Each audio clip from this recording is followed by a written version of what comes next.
Waiting for the LinkedIn stream to populate. We are up on, let's see, let's get this live on LinkedIn, Instagram, waiting for Instagram to populate.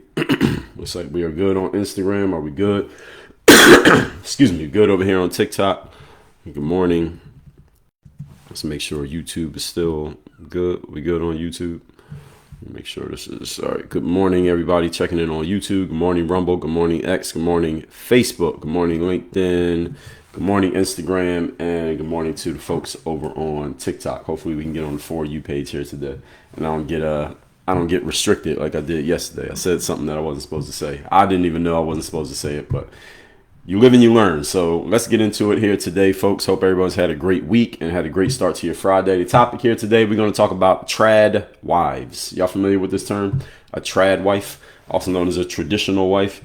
I see a lot of conversation around this subject here today. So we're going to talk about it. What exactly does it mean? Even if you are not married, even if you are not a wife, or maybe even if you don't want to be one, we're going to discuss the different sides of this conversation, because there's been a lot of discussion about this. Of course, people are always talking about relationships is always a hot topic on the internet, because most people have either had a relationship, is in a relationship, or might want to be in a relationship, and everyone has an opinion on it, because relationships are how humans are created. Even if the people who created you did not have a relationship or stay in a relationship, there was some form of a relation that created you in the first place. So everyone has an opinion on relationships. So that's why this is always a good topic to talk about. Good morning, Nikki over there. Good morning, Michelle Hall over there on TikTok. So again, the topic here today is being a trad wife. And we're going to talk on both sides of this. Either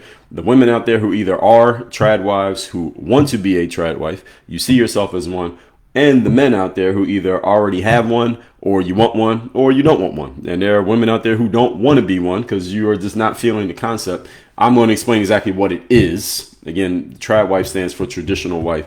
I'm going to explain exactly what this is and argue different sides of this conversation from how I see it and what I think about it. And then, of course, all of you can give your feedback on the process. And I will ask, once we get a little bit more into this, how many trad wives we have in the room. But I'll wait till we get a little bit more populated. So YouTube's already telling me that the connection is unstable. I don't know what the hell is going on with YouTube. I'm getting this issue all week. I don't know. Those of you watching on YouTube, I don't know why they keep giving me this problem. They've been saying this all week, even though I'm streaming on Rumble, X, Facebook. I'm streaming on 4 other platforms on this same device, and none of them is giving me an issue. Instagram's not giving me an issue, and TikTok is not. So I don't know what's happened. This has to be a YouTube thing. But anyway, let's get into this, because I have several points that need to be addressed. So first of all, trad wife stands for traditional wife. What exactly does that mean? According to what I found, a trad wife is a person who embraces traditional gender roles. So for the woman, a traditional gender role would be focus on homemaking, meaning taking care of the house, cooking, cleaning, doing laundry, etc. Child rearing, if there are any kids, and supporting her husband as the primary breadwinner. It is often associated with values from the 1950s and earlier. And those of you, most of you are probably not that old to, and even if you are, you probably were a little baby. You probably don't remember what was happening in the 1950s, nor do I. I wasn't alive. But back then, it emphasized for the woman femininity, domestic skills, and a clear division of labor between men and women. Someone said, check the bitrate setup on YouTube. The thing is, I never changed anything on YouTube, so I don't know why all of a sudden, just this week, they've been giving me these issues. But we'll take a look at that as necessary later on. Can't do it in the middle of the stream. So if you remember, actually, one thing I do remember is that when I was in middle school, we used to have a class called home economics. Any of you ever take the home ec class? It was called home economics. And the class was, I guess by this point, we're talking the 90s at this point. By this point, I guess they had to make the class for both the boys and the girls. But the home economics class, those of you who remember home economics class, that class was really designed, the way I could tell now that I'm thinking back to it, that class was designed for women.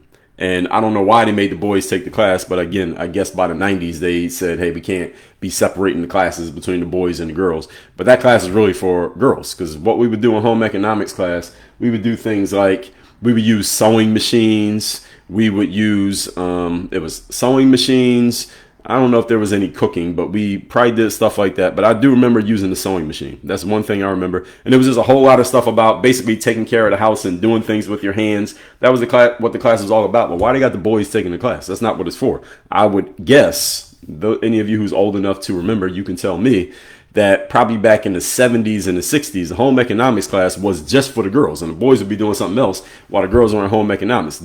I'm giving you all of this to help you understand that this is what the traditional wife frame is based around. So if you've seen any cartoons or pictures or images from back in the days, again, 1960s, 1950s, etc., Noble Life was going on, said boys are supposed to be in wood shop. See, we didn't have wood shop, so maybe it was just a school I went to. We didn't have wood shop.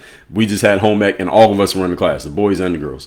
So if you've seen pictures and images from back in that era, back in that time, you would have seen the woman there with a smile on her face, and she had a nice homely dress on, and she had cooked dinner and was taking care of the kids, and the dad would come home, he'd be in a suit, and he would sit and read the newspaper, and the mom had already made dinner, and then they all sit and talk about the day, and the kids would sit on the floor and they would watch TV. That was the traditional wife frame, and that was also the traditional man frame, because he was out at work all day, and she was there with the kids. She took care of the kids, she took care of the house, he took care of the money, and this is the way that it worked. So this is the whole trad wife frame. Now, of course, there's been a lot of challenge to this over the decades as our society has become modernized, as women have gotten more access to more things than what they had back in those days. And many women have decided to take advantage of that, and they want to be able to do the same things that the men were doing, such as have a career, have a business if you want to have one, maybe not even have kids, or even if you have kids, not be at home taking care of the kids all day and cooking and cleaning and doing laundry.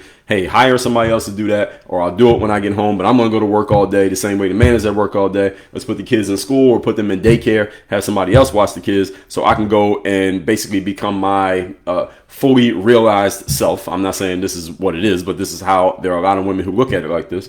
I want to be able to fully realize myself by not just being in the house, and I want to look at other options. I remember in the 1990s, there was a lot in the media.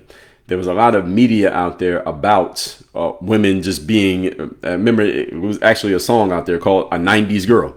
And what a 90s girl was supposed to be, I don't remember the actual words of the song, but I remember the song was called A 90s Girl. And this was like women who said, hey, I don't, and this was not even going as far as we're going to be married and have a family, but I'm going to work. It was going further than that. Like, hey, I don't even need to be married.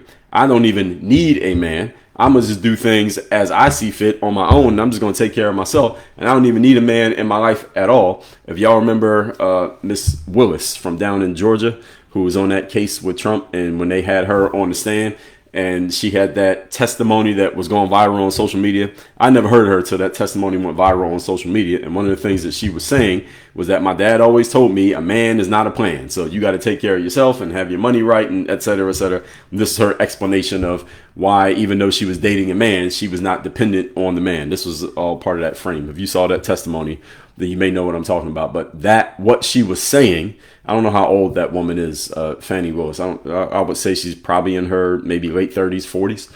That this is a reflection of the type of mindset that was starting to become more popular for women back in the 1990s. And I'm believing she was probably alive in the 1990s. So moving on, because we have many points I need to get to here today. So the whole concept of the traditional wife and the traditional family was that there was a strong family structure. There was stability where both partners had clear and complementary roles. So there was no situation where the man and the woman were in, like, they were not competing against each other. It wasn't like, how much money does he make? How much money does she make? It was clear. All right, the man's going to go make the money. The woman's going to take care of the house. And this was a full agreement, and everybody was on the same page. This is just the way that it worked.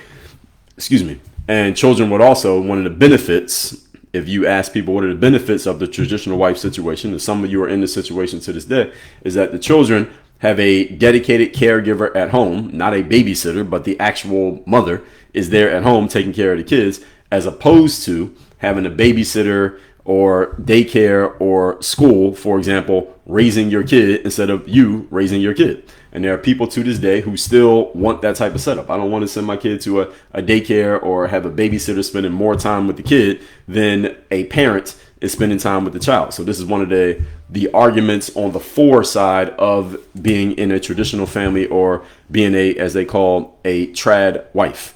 At the same time, there is less stress in the family because you don't have this struggle for trying to achieve work-life balance. Work-life balance is especially for women, because a woman can have this desire for work-life balance, because if you're spending all this time at work going and making money, but at the same time you have kids, and of course you want to spend time with your kids. I think that's biologically wired into a woman. You have a child, you want to spend as much time as possible with your child. But if the job and the business and your career are making these demands of you, it's pushing against how much time and how much resources you can give to your kids. So it becomes the struggle of this whole concept of work-life balance, which I believe this whole idea of work-life balance came from the female side. I don't often hear, well, these days you actually do, because our society has become more feminized. So you hear more men talking about work-life balance, but I don't think that's where it started. I think the concept of work-life balance came from women. I believe that's where it started. Nowadays, you have men talking about it, but men generally, again, I'm speaking in very general terms here, generally are not dealing with an internal struggle of how much time am I around the kids and how much time am I working, because the traditional family structure is the man is supposed to be working and working to make the money so that the family is taken care of. And his physical presence wasn't as important as the fact that he was providing resources. And again, these families still exist to this day. I'm just giving you the frame from where this actually came from.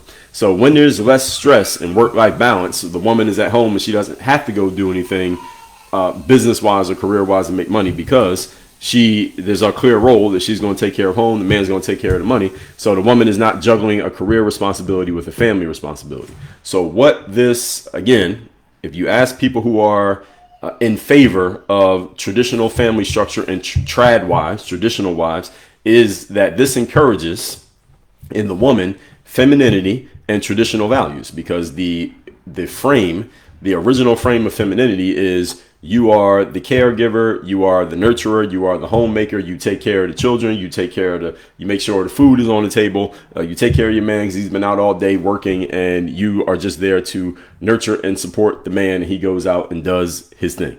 And this, again, according to the traditional wife and traditional family structure frame, where it comes from, is that instead of a woman is doing that, instead of embracing these masculine traits that are required for feeding career and professional ambition. And many people don't quite understand this. So let me make sure you all understand it.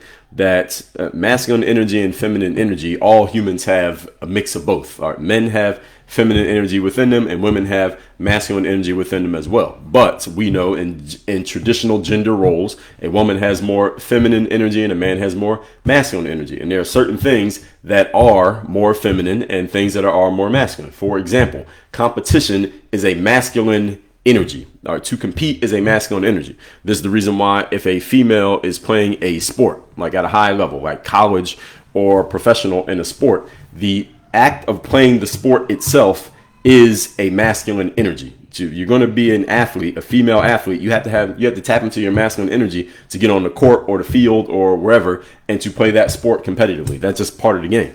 And for a man to spend time nurturing and raising his kids, that is more of a feminine energy. And again, it doesn't make you wrong, doesn't make you bad. But there is a mix of these.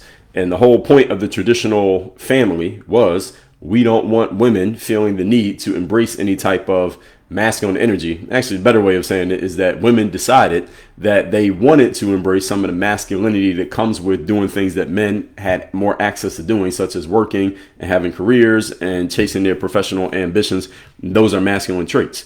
And the challenge that people have with this is that when women start going out and embracing their masculine energy to do things that traditionally only men did, the problem becomes now you have a masculine man with a career, and now you got this woman who's tapped so much into her masculine because she's chasing her professional ambitions. Now you got masculine energy with masculine energy, and this is one of the reasons, again, depending on who you ask, they will say one of the reasons why traditional families do not exist the way they did anymore, or just families, period, don't exist, traditional or not. There are fewer families and fewer relationships. You have so many single and childless men and women out there, even as they get into their 30s and 40s, is because so many women were incentivized to embrace their masculine, and they get into conflict. That energy conflicts with a man who's already in his masculine. You can't have two masculine energies in one relationship. It just doesn't work. Even if the people are not heterosexual, you still had to have a feminine energy and a masculine energy in that relationship, even if it's a non-traditional relationship. When you have two feminine energies, it doesn't work. When you have two masculine energies, it doesn't work. So when women started embracing the non-traditional role of doing things that men have traditionally only done, this is what hurt the undercurrent of there being relationships, period. And this makes perfect sense. So trad wives, as the description goes, is that they tend to lean towards politeness, modesty, and grace, which many people feel are missing from modern culture, especially from women. Let's take some time on this point right here. And I agree with this point. This doesn't mean that all women, but again, in modern culture, if you go to back in the day, those of you who are, you only had to be old enough. Just look at pictures. I wasn't alive in this back in the day that I'm talking about. You can look at photos and images and even just the way media was portrayed, that back in the days, if you saw a picture of a family, what did you see? You saw a woman in a dress and in some heels. You saw a man there in a suit. You saw the kids basically doing whatever the parents said. And this is the way that they conducted themselves. And the women were polite. They were modest. Look at the things that we see on the internet today. All right, go on Instagram and go on your Explore tab and just scroll a little bit. Eventually, they're going to show you some women who are, I think we can agree, whatever you want to call their presentation, it ain't modest. All right, can we agree with that? All right, so that the way that women, some women, are able to present themselves these days on the internet, and it's completely open, it's completely allowed. The way that that is happening now would never have happened in it wouldn't have happened in it wouldn't have in the 1990s, let alone the 1980s, 70s, or the 60s. Not even in the 90s were people doing that. I remember in the 1990s, my mom had a lot of other friends who were also moms, and they would have kids around my age. So the moms would get together, and then we'd be with the kids. We'd be together with the other person's kids, and the moms would be talking to each other. And I remember other mothers and my mom herself, they would look at videos on TV, because this is around the time we start having music videos on TV, and you would see people doing stuff that was starting to push the borders, right? Of girls dancing in certain provocative ways and wearing less clothing and revealing more skin. And the women would be like up in arms, like, what the hell is going on here? This is in the 90s. They were starting to have this, and the things that were being allowed, or people were starting to push the borderlines on back in the 90s, nowadays is like nobody would even notice. The stuff that was going on in the 90s wouldn't even draw attention in 2025, because the what's the word that I want to put here? The line has been pushed so far that modesty for a woman being modest on purpose is almost like it stands out, because it's not as normal as it used to be. It used to be all women were modest. Nowadays, it's only some women are modest. And if you're modest, it's almost like, especially a woman who has the option of showing off more if she wanted to, but she chooses not to, it's almost like a surprise. Like, wow, why are you not doing it? Do you know the opportunity you could have? You hopped on OnlyFans, if you hopped on Instagram, if you took off more clothes, if you showed more skin. So it's flipped around, that the whole situation is different. So again, politeness, modesty, grace, this was just normal for women. And for the most part, again, I'm not old enough to remember this, but I would guess, because of the home economics classes and the kind of things that were taught to women, that women were taught to be like this.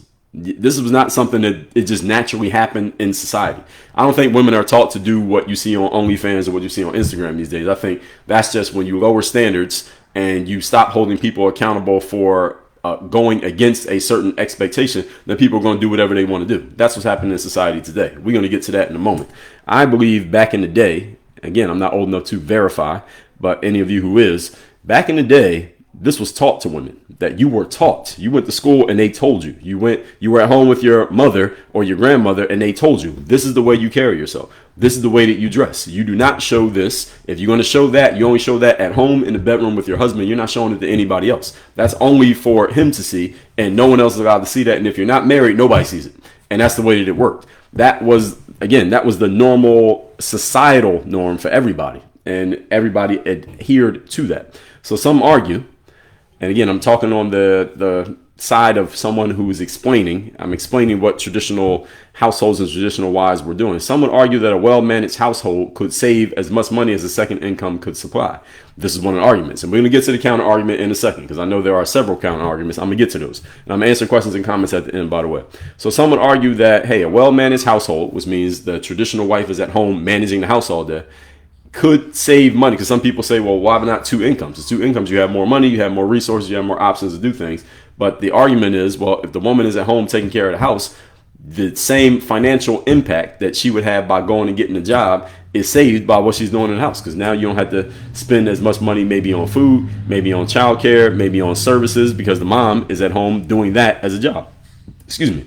Also, people say this created stronger marriages because you had clearly defined roles. There was no conflict. There was no power struggle in the relationship between the man and the woman. How many of you have been, or maybe you know somebody who was in a relationship and there was a power struggle between the man and the woman because they're both trying to work, they're both out there trying to make money, and it's who's going to be the decision maker in this family. It was clear in the traditional family role who the decision maker was, because there was one person making all the money. They pretty much made the decisions.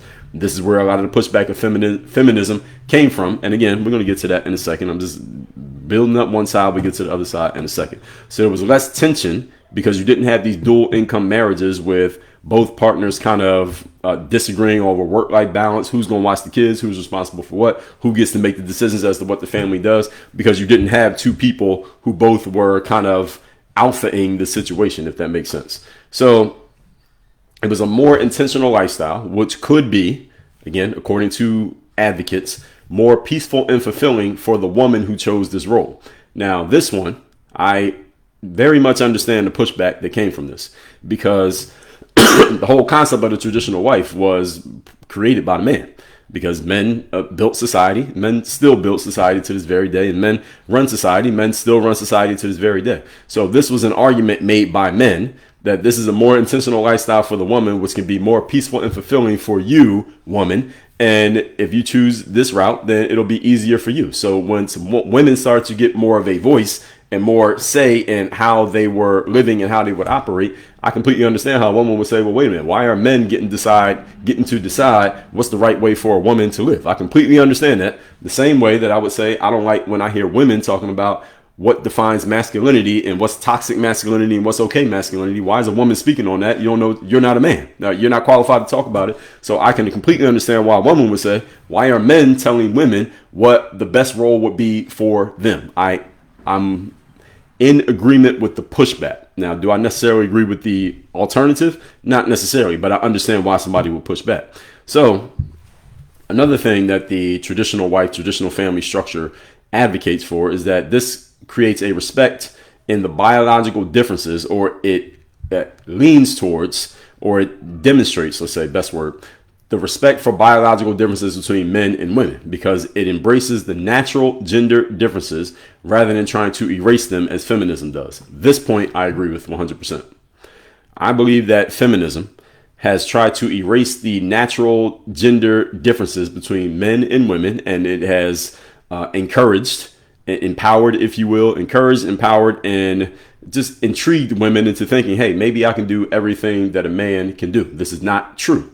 But it has led a lot of women to believing it, and a lot of women to doing a lot of things that traditionally women did not do and that only men did. And if a woman is able to do so successfully, however you define successfully, she becomes basically an avatar for other women to think that they could do the exact same thing. Not necessarily a negative thing, but it depends on what you're framing it based on. What's your measuring stick? If your baseline is we want more families, more traditional families, more two-parent households with kids in the house with their actual biological parents, what feminism has produced, again, not what it intended, but what it's produced is a breakdown in the traditional family, especially in the United States of America. Let's just speak on the United States. That has happened. Has that been a result of feminism? The answer is absolutely it has. Now, is feminism the only reason for this? No. But is feminism a significant contributor to this outcome? Yes, it is. That is not even disputable, because when you take women from being in a traditional role to telling them, well, you can do everything a man can do, well, some women are going to take you up on that offer. They're going to start trying to do things that men do. No man in his masculine is going to want to be with that woman, and now you don't have a family. And if they already have kids, this is where you get the separation. This is where you get single parent homes. This was not happening so much in the 1960s and the 1950s. If there was a kid, there were two parents at that house, and you pretty much, expected this. It was an expectation. If you saw a child and they said, I'm going home, all right, you knew who was home. You knew mom was at home and you knew dad was at home. If you knocked on somebody's door and a kid answered the door, you would say, are your parents at home? Because you knew there were two parents. There was an expectation there were two parents. Nowadays, you knock on a door and the kid answers. You don't know who you're asking for. You're asking for the mom. You're asking for the dad. Are there even two parents here? We don't even know. And has feminism played a role in this? Has feminism contributed significantly to this outcome? The answer is absolutely yes. Again, there's not even any pushback to that. So the traditional family, traditional wife situation, again, respected biological differences, and it argued that men and women are naturally suited to different roles, and that leads to better relationships. And the question is that I'm going to pose to myself: how do I feel about that? Let me say that phrase again. It argues that women and men are naturally suited to different roles, and it leads to better relationships. I say that is 100% true. Women and men are suited to different roles. That doesn't mean that every relationship has to be just a man working and a woman doesn't go out and work necessarily. It does not mean the woman has to be responsible for 100% of the child rearing necessarily. But are men and women naturally suited to different roles? The answer is absolutely yes, because if men and women were all suited to the exact same roles, there'd be no such thing as a man and a woman. We would just have a human. It would just be one human. There'd be one word for it, and we all be exactly the same. Or we'd be all wired the exact same way. All right. We all know, any of you familiar with the Bible, I'm not even Christian, but I'm familiar enough with the Bible that God created man, and then he said, well, I don't want to leave man here by himself. I'm paraphrasing. So he went and created woman from the rib of the man. But there's a clear difference between the man and the woman. And if God wanted us all to be the same, then it just would have been a man, and he just would have created a whole bunch of clones of the man, and then we would have been that. But that's not what we are. So there is a difference, because the fact that there's one called a man and one called a woman tells us that there's a difference. And this is my whole argument against the T community, who says that a man can become a woman, or a boy can become a girl, or a girl can become a boy. No, they can't. You are wired one way, and that's what you are. And you can't just change that just based on your personal whim or what you think you were assigned at birth incorrectly, all that nonsense. We're not even going to get into that right here today. We have at other times. So let's move on to the next point. This encourages women, again, traditional wife structure or traditional family structure, encourages women to prioritize motherhood and the raising of children with hands-on, family-centered focus rather than outsourcing it to others. Now, this is an ongoing debate happening in the world. I am a believer in, if you have children, you don't want someone else raising your children. You don't want your babysitter, even if you have one. The babysitter should not be more familiar to your kids than you are. You should be raising your kids should be most familiar with the mom, first of all, and then the dad. It's going to be the mom because the baby came out of the mom. So that's just natural connection to the mom. The mom and the dad more than they're connected to anybody else. Why? Because they should be seeing you and spending more time with you than they are with somebody else. Even when it comes to daycares and sending your kids to school, I made this argument before when I talked about the educational system in America, especially public schools in the United States of America. Public school has just become, thank you for the gifts over there on TikTok. Public school, and I'm going to answer questions and comments at the end, by the way, for anybody wondering. I do address your questions, even if you push back and disagree with me. Public school, my belief is that public school is basically an extension of daycare. That's what it becomes. It's an extension of daycare. All right, so you have a kid, they're 2 years old, you send them to daycare so you can go to work. And now when they get 5 or 6 years old, now you send them to public school so you can go to work.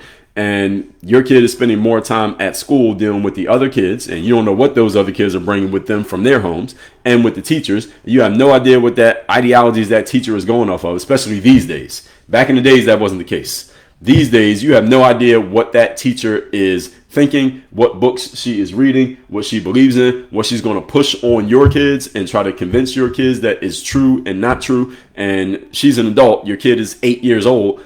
She can probably convince your kid of anything. She says it often enough. And you're sending your kid to school every day. She's going to beat your kid in an argument for the most part. And you have no idea what's going on because you're at work.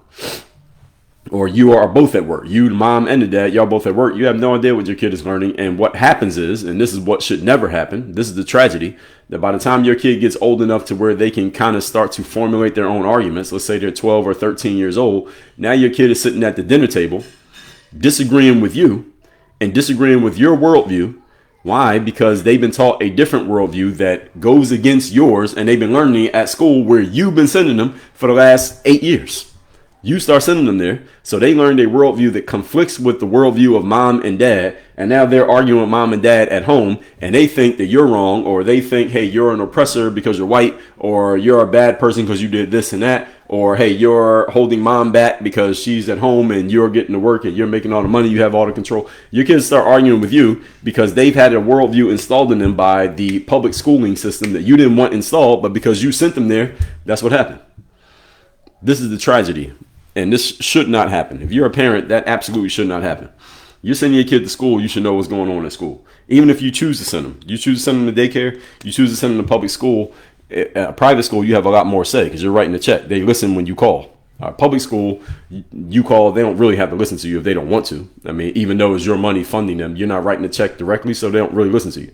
You see what happens when people go to those school board meetings and they disagree with whatever the school board is doing? What happens? The school board people just sit there and let you talk for your 2 minutes, and then that's it. And then they don't even respond to what you say, and then they say, all right, thank you for your contribution. They just move on and keep talking.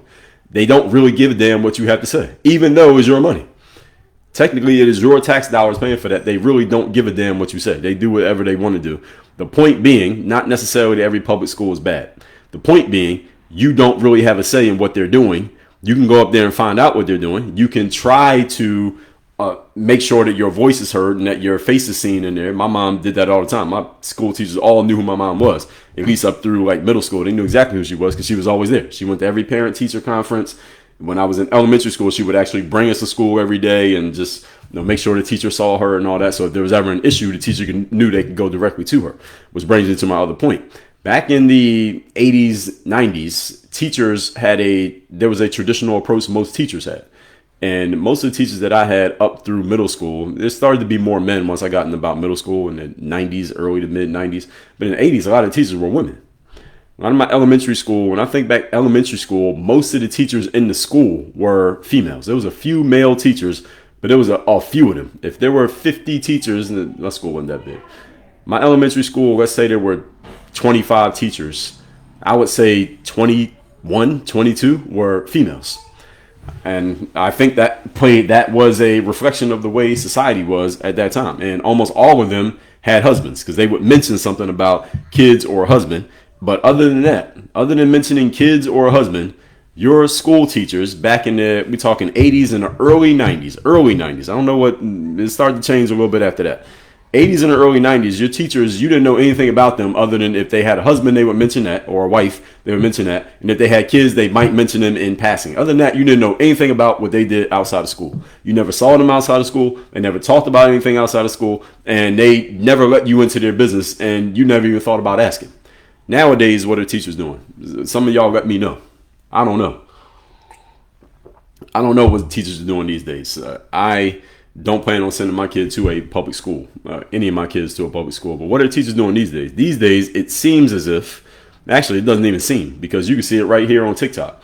You see teachers, or at least people who claim that they're teachers, they are getting on TikTok and telling you what they're doing in their classrooms. And sometimes the things that they're doing, and usually, let me say usually. When it goes viral, because I don't even scroll on TikTok, I don't go looking for this stuff, but when it ends up coming to my attention because it's going viral in some way, it's usually a teacher talking about that they're doing something that kind of goes against the grain, and they're proud of it. That's why they're letting everybody know that they're doing it. What's the account on X? Is Libs of TikTok, right? That's that y'all know the app, Libs of TikTok, not the app, the account. Libs of TikTok. What she started doing was, I found that a lot of what she was doing when I would see it, and I follow her on X, is she would find teachers doing and saying kind of wild stuff on camera, knowing that they were on camera. It's not like these are hidden cameras. They know they're on camera, and they're coming out and saying it. I know that you know that I'm saying this, and I'm putting it out publicly, and I'm putting it on the internet. Here's my name. Here's what I do. And they are putting this on the internet, letting everybody know about their alternative views and their ways of looking at things and what they're teaching kids and how they're going to have them do a BLM march and all these things. And I'm like, back in the days, teachers didn't tell you anything that they thought. They just taught what they were supposed to teach, the curriculum, and you didn't know anything about their business and you didn't want to know. Now it's changed a lot. And this is all... Again, all of this is a reflection of, scientifically, this is called the law of entropy. And for those of you not familiar with it, I'll explain it very simply. The law of entropy states, and I'm speaking in everyday terms. This is not scientific terms. The law of entropy states that any entity, people, groups, organizations, societies, etc., they are always moving into a state of disorder and chaos. That's just a natural state of human beings. We are always moving into a state of disorder and chaos. For example, if you have a lawn outside and you don't cut the grass, eventually the grass is going to get crazy. You're going to have weeds everywhere and your lawn's going to look crazy. The only way that you keep the lawn from looking crazy is what? You got to have landscapers or you got to mow the grass to keep it in order. Same thing if you don't take care of your teeth. If you don't floss or you don't brush your teeth, what happens to your teeth? They start to decay, you get gum disease, you get cavities, your teeth start falling out. Everybody understands the general idea. That's entropy. Entropy is if you leave something by itself and don't do anything to it, it's going to get worse. Everybody got it? If you take a tomato and an apple and you just sit them on the counter in your house and you go away for 3 months and you come back, then they're going to be rotten and they're going to be molded and you might have insects all around because you left that thing out. Everything is naturally going into a state of decay and disorder. I'm bringing all that up to help you understand this, that in our societies, what's happened, if you look back to the trad wife times, let's say the 1950s and 60s when it was thriving, let's just say, or when it was a normal thing, then we go into the 60s, 70s, 80s, 90s, and now into this century. What's changed? Is it that people have become so radically different? Yes, in a way they have, but there's a reason why people have become so radically different. It is because of the law of entropy. Now, let me explain to you how you stave off entropy. So any of you who's, let's say, over the age of 35, but you're in really good physical shape, how is that possible? Any of you who's over the age of 35, male or female, and you're in really good physical shape to where you look around at most people in your age bracket and you're in better shape than them, why is that? We all know what the answer is. The answer is you are conscious about what you put in your body and you are disciplined when it comes to going to the gym, working out, and taking care of your body. That's why, as your body naturally doesn't perform the same way it did when you were in your 20s, you still kind of look like you are, physically at least, and you perform as if you are. And the reason is because you have disciplines, standards, and processes in place that has staved off the natural decay of your physicality. We all understand that, right? Again, all of you generally get the point, even if you are not the person I'm describing. Even if you're 45 and you're not in that great physical shape, you understand why somebody else who's 45 who is in great physical shape, you know why. It's not because of luck. It's not because of genetics. That's a common excuse. It's not because of genetics. It's because they're paying attention to what they put in their body and they're conscious and disciplined about what they do with their body, i.e. they go to the damn gym. That's why they're in great shape even though they're 47. The only way you stave off entropy, ladies and gentlemen, is by having standards, parameters, and rules, guidelines that keep the disintegration from occurring. That's how it works. I just gave you an example. If you have a lawn, a big lawn outside of your house, how do you make sure that the lawn does not start looking crazy?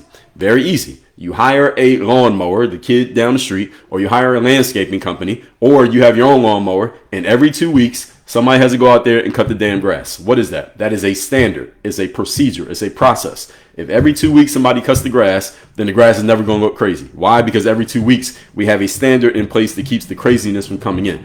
The only way you stave off entropy is you have to have processes, systems, and standards to keep the entropy from coming in. So what happens when you look back to the traditional wife situation.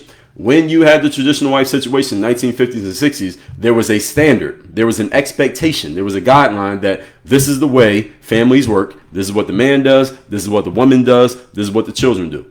Woman, this is the way you operate. This is what you do. This is what you don't do.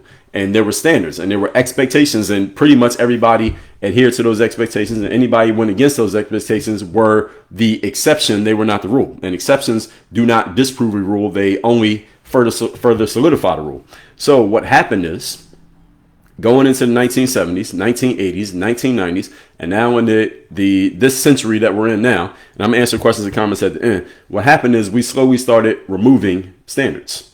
Removing, relaxing, and ignoring standards. That's what happened in all of society.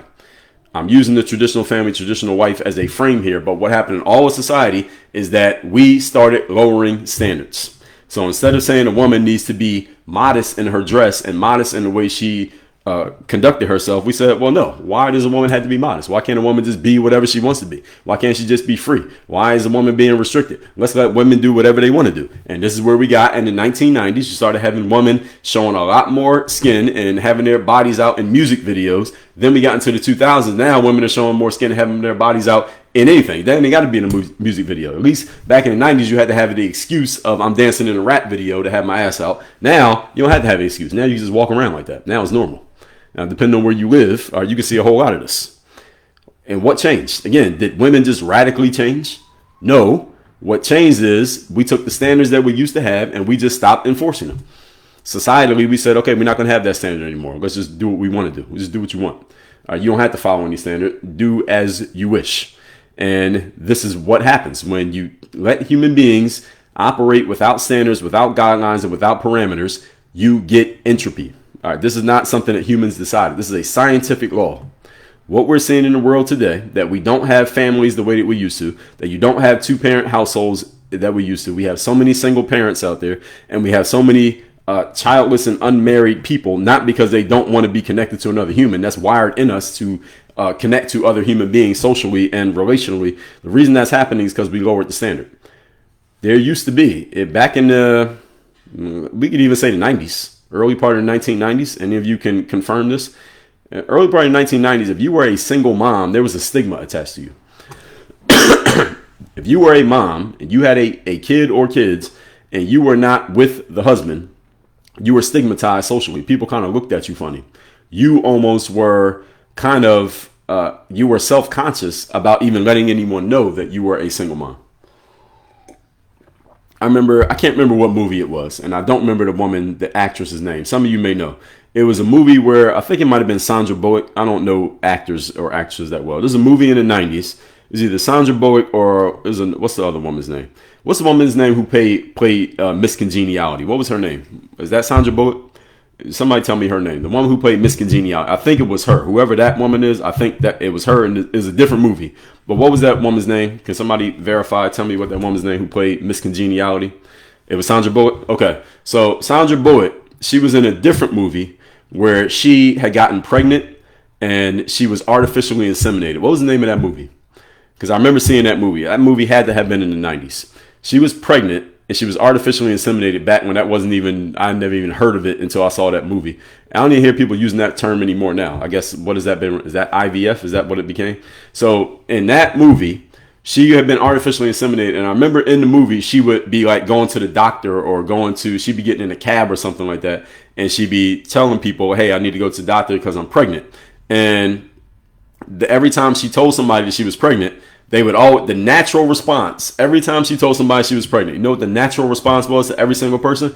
Who's the father? Who's the lucky guy? They would always say that. Who's the lucky guy? Because she would be by herself. So they say, well, where's the guy? Where's the dad of this kid? And she would respond and say, I was artificially inseminated. And the men, whenever she would say that, people would kind of look at her funny, like, what's the issue? What's the problem? What's wrong with you? And I remember once she was in a taxi and she said that to the taxi driver. And he said, what are you, a lesbo? And it was kind of like a joke. And she kind of got a little bit annoyed at him. Was it Chris? Somebody says Christy Allen. I don't know who it was in that movie. I think, or maybe it was Christy Allen. I'm just mixing up my actresses. You know, you white women all look the same. But anyway, the point is, back then, the stigma was attached to being a single mom. You were a mom and the dad wasn't around. Something was wrong with you. Now, the dad did not have the same stigma attached to him. And I understand, again, this is one of the reasons why feminism became feminism, because the people who pushed feminism started saying to women, look at all these things that men get away with and y'all don't get away with. Why is a man allowed to get away with these things and you're not? Why can a man be a dad but not be with the kid and he's not stigmatized? But if you're a mom and you're not with the dad, then you're stigmatized. Like something's wrong with you. Well, what about him? And I get this argument. I don't agree with this argument, but I get this argument. So the whole point here, moving on, what happened is it presents a countercultural, so nobody remembers that movie. So maybe I'm just mixing up the movies. But anyway, what happened is the traditional family, traditional wife situation presents a countercultural alternative to modern feminism. That's what it does. Because now the traditional wife thing has kind of like popped up again. Now you hear people using this term trad wife. And it's popped up again, even though it was alive and well in the 50s and 60s. Then it got quiet for 40 years. And now people are talking about it again. These trad wives out here. I think one of the reasons why it's being talked about again is because you have this red pill situation with men talking about stuff. And you have men talking about, well, hey, you have a lot of men, some people call them incels, these men who are not able to get women. And I see these stats on the internet. Did they say that there are men out there who are over the age of 20 or maybe even under the age of 30, but adults, 18 to 30. And they say that these men have never, ever in their lives approached a woman in public and like tried to talk to her, like interested, like, hey, get your phone number or ask on a date. I saw this stat. I don't know if it's true or not. I don't know where they get this data from, but they say that there are men out there under the age of 30. Yes, Look Who's Talking. Yes, that was the name of the movie. The Noble Wife. That was the name of the movie. Look Who's Talking. Who was that actress? Was that Sandra Bullock? Was it Christy Alley? Who was that woman? So maybe I'm just mixing up Sandra Bullock. So anyway, the movie was called Look Who's Talking. That was the name of the movie. And what I'm saying is that what has changed over the years is that the standards are no longer being upheld. And I lost my train of thought on what I was saying there. And the whole thing being that, the countercultural alternative. And now we're talking about trad wives again because you got the red pill men. What I was talking about was the men who are under the age of 30 who have never approached a woman in public, never asked a woman on a date, never asked a woman for a phone number. And this guy might be 27 years old. He's never approached a woman ever in his life. I believe that is true. I think one of the reasons for that is the internet, of course, has made it easier for people to do some type of communication without having to actually approach. And then any of you who's over the age of 35, especially I'm talking men and women. If you're over the age of 35, you know that we all come from an era where if a male wanted to talk to a female, then he had to be a man. You could be 14. If a male wanted to talk to a female, you didn't have the option of going through, the internet. Eventually, you had to actually speak to her in real life. And if you're a girl, if a guy was interested in you, he had to eventually, at some point, he has to approach you and actually have a live in-person conversation, person to person.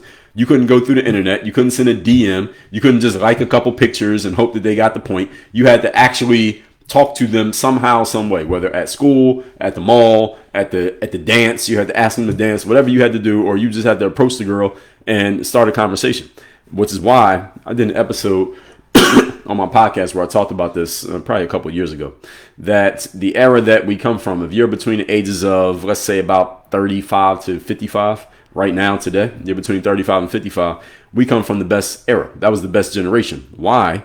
Because we're old enough to remember when you had to actually engage with human beings in real life and in real engagements in order to do anything. To deal with people, you had to actually talk to humans. You could not just text. You couldn't just send a DM. You couldn't just send an email. You couldn't be passive. You had to actively and directly deal with human beings. And that skill is very valuable, even though the internet exists today. And at the same time, people between 35 and 55, we were young enough, at least those of you who are watching this, we were young enough to adapt and start using the internet when it came out. So we were able to take our real life in-person skills that we had to use back in the 90s and the early 2000s. We had to use those skills. We didn't have a plan B or an option B. And then we were able to use that and combine it with the internet skills where you could be more passive in your communication. So again, those of you who have, maybe some of you who are watching this, but those of you who have kids who are 25 and under, what era, where'd they grow up? If they're 25 and under, that means they were born in this century. So that means they were raised with access to the internet. Internet was always a thing. As a matter of fact, social media was always a thing. Because if a kid was born in the year 2000, by the time they were old enough to kind of think a little bit, let's say 8 or 9 or 10 years old, you had Twitter, you had Facebook, Instagram was coming very soon, YouTube was already out. They've grown up with these things. They don't know a world where you could, if you wanted to talk to your friend, you had to go to their house and knock on their door and say hi to the mom and ask if the kid was there. That's the era that we come from. And if you didn't see your friend in person, you couldn't talk to him. If they didn't come to school, you just didn't talk to them. There was no way you could reach them. Well, you could call their house technically, but y'all get what I'm saying.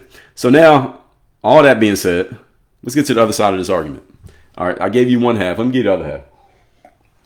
It's not going to take as long, by the way, and I'm going to take questions and comments about it in the end. Let's get to what the feminists say about trad wives and how they feel about it, and what's the pushback against this whole concept of the trad wife. Number one, risk of financial dependence on a husband, possibilities of being left unprepared in case of a divorce or unexpected life change, such as something happens to the husband. He passes away. All right. He gets physically disempowered so that he no longer can work. So now the family needs money and the man can't work anymore. The woman, she's 30 years old. She has not developed any skills because she went straight into being a trad wife. She didn't go to college, doesn't have a degree, doesn't have any professional resume. Now she's supposed to go out and be the breadwinner for the family with what skills?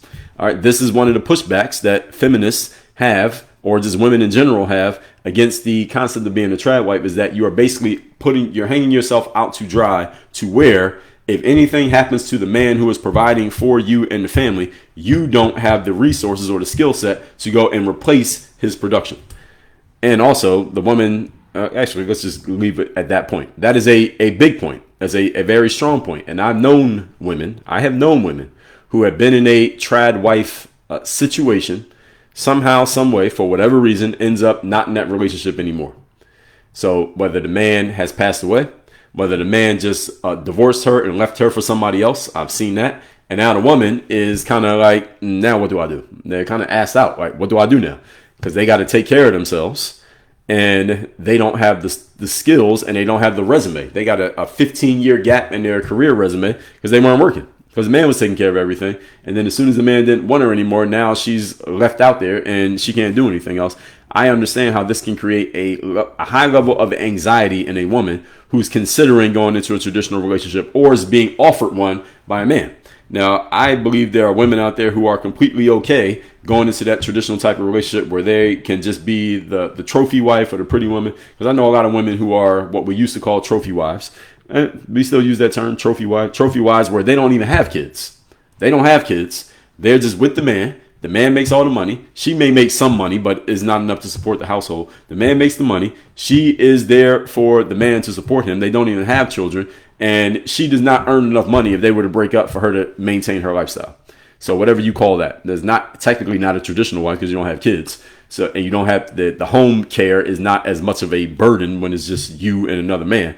But that's whatever you call that. Let's just call that the trophy wife, for lack of a better term. I know some women in that situation. I know some women who have been in it and lost it. I know some women who are in it and still in it to this very day. And the threat for the woman, and I understand how a woman could think this, especially if you are heavily infused with the mindset that are being taught these days, especially through feminism, is that why would you put yourself in that precarious position where you could be left high and dry and you don't have anything? Why not just empower yourself just in case anything goes wrong? Now, here's the challenge to that. Here's my counterpoint to that counterpoint. My counter to the counter is this. If you're a woman and you go into a relationship thinking that way, then you are already undermining the relationship. That's the way that I see it. Now, I think some of you may disagree with that. And that's fine. But I see it. That's the way I look at it.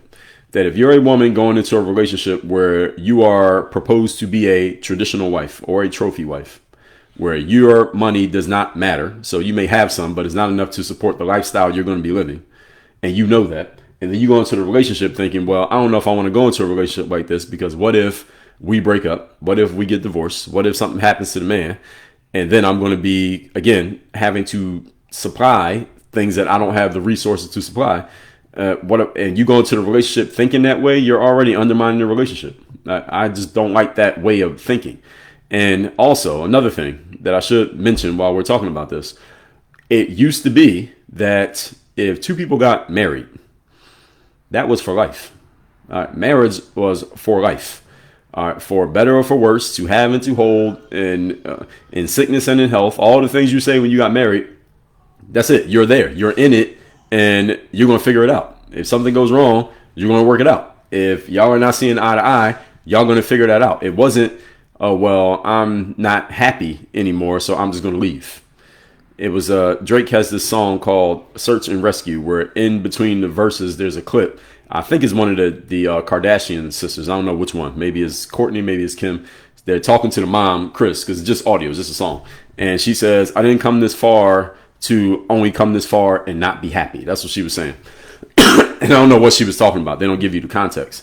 The whole point is I see a lot of people, especially women these days, talking about their happiness level and how much that contributes to whether or not they're going to stay in a relationship. Being in a relationship is not about your happiness. Now, first of all, I'm speaking from the male perspective. All right, so take this with ladies who disagree. All right, take it with that much salt that I am speaking from the male perspective. A male's job in a relationship is not to be happy. But if any men listen to this, if you are in a relationship or you're getting in a relationship, your job is not to be happy. It's not a man's role to be happy. Your job is to produce. That's the man's role, is producing. And societally, that's your job to produce. Even if you're a single man, your job is to produce. That's what makes a man valuable. What makes a man valuable in society is your ability to produce and your ability to produce results and to secure those results, to secure the bag, as DJ Khaled says. That's your job as a man, is to produce. A woman's role, I'm not even going to say societally, but a woman's role in a relationship or your aim in a relationship should not just be your happiness. And again, I'm speaking from a man's perspective, so I don't know what it feels like to be a woman. But if a woman is prioritizing in a relationship being happy, there's a problem because nobody is always happy. All right? And you're in a relationship, you're not always going to be happy, guaranteed, because you're dealing with another human being who has their own shit that comes with them. Even if you love them, they got their own shit that comes with them, and you have yours. And you got kids, they got theirs. You got to deal with that. You're not going to be happy all the time. You may be content, but you're not always going to be happy. And if the frame that we've created, and I'm not saying everybody abides by this frame, but it seems like we have a frame in society these days that when a woman is in a relationship and she gets to the point that she is not happy, that gives her license to leave the relationship. I disagree.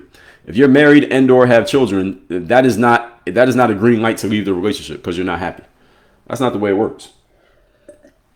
That's not the way a commitment works. A commitment means that you still do the thing that you said you were going to do, even when the energy that you had when you agreed to do it is no longer there. That's what commitment means. Commitment means that even if you're really excited when you sign up for the thing, 3 months from now or 5 years from now, when you are not as excited anymore, because you're committed, you still show up and do what you're supposed to do. That's what commitment means. And this is what traditional wives were doing. Traditional wives were doing that because this is what some people say. They say, hey, those traditional wives back in the 1950s and the 1960s, they weren't as happy as they looked in the pictures, Dre. They were not as content as they appeared to be. Yes, they did their jobs and did what they were supposed to do to take care of the husband and the kids and the house. They did that because they didn't feel like they had the freedom to do anything else, and they were kind of stuck in those situations, and women didn't have the same power and they didn't have the same voice, and they were basically forced into those situations. These days, women have more freedom. They can do what they want, and as you can see, less women are choosing that traditional option because now they had the freedom to do what they want to do. So those women weren't as happy as they appeared to be. And you know what? On some levels, I agree with you that they probably were not. They probably were not as happy as they appeared to be. They probably at many times thought to themselves, man, this is not that great of a relationship. This relationship kind of sucks. This guy is not as great as I thought he was. This guy's doing things he ain't supposed to be doing outside of the house. And maybe these women had fantasies that they couldn't really realize back then because the options were not there of going and having a career like the man. Those options weren't out there in the 1950s and 1960s. But maybe one of them had a dream that, hey, maybe I could just get out of this and go do something else. But they didn't do it because the stigma that would have been attached to them for doing it, and the fact that maybe they didn't see any other options for themselves because there were not as many for women back then, 60 years ago. And therefore, they were just pretending to be happy and pretending to be content because they wanted to maintain the family and stick to their commitments. I agree with that. I agree with that. I agree that there were relationships where this happened. I know of relationships that I will say, well, I'm trying to think if I want to talk about this. This is something that comes directly from my family. I know, like my grandfather on my dad's side, he's passed away, but my grandmother, my dad's mom, she's still alive, and she is remarried. I know for a fact, at least my dad told me this, that when my grandfather, because my dad is one of, is either 5 or 6 of them, so they had a bunch of kids, 2 parents, all the same kids, all the same parents, all the kids. And he told me that when my grandfather, his dad, got a little bit older, he would do a whole lot of philandering. He'd be outside of the house doing stuff. He'd be drinking a lot. He would even bring women from outside of the house into the house in my grandmother's face. That he would do this. This is what my dad told me. I didn't know about this. My grandfather passed away. I was like 10 or 11 years old. But he would bring women into the house in front of my grandma and just be super disrespectful.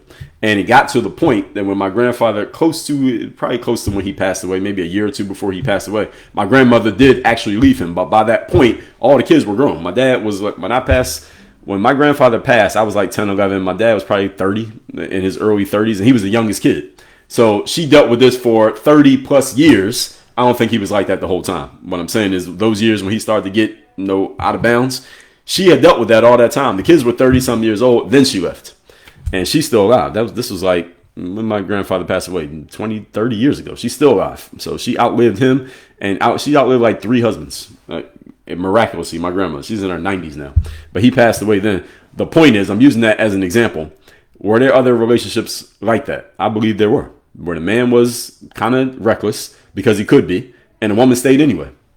And she raised the kids, and she took care of the family, and she just suffered in silence, as a lot of women say. I'm sure there's people in the comments probably talking about that right now. The women suffered in silence back then because they didn't have the freedom. Do I believe this is true? Do I believe that this happened? Yes, I do. Do I believe that happened? Yes, I do.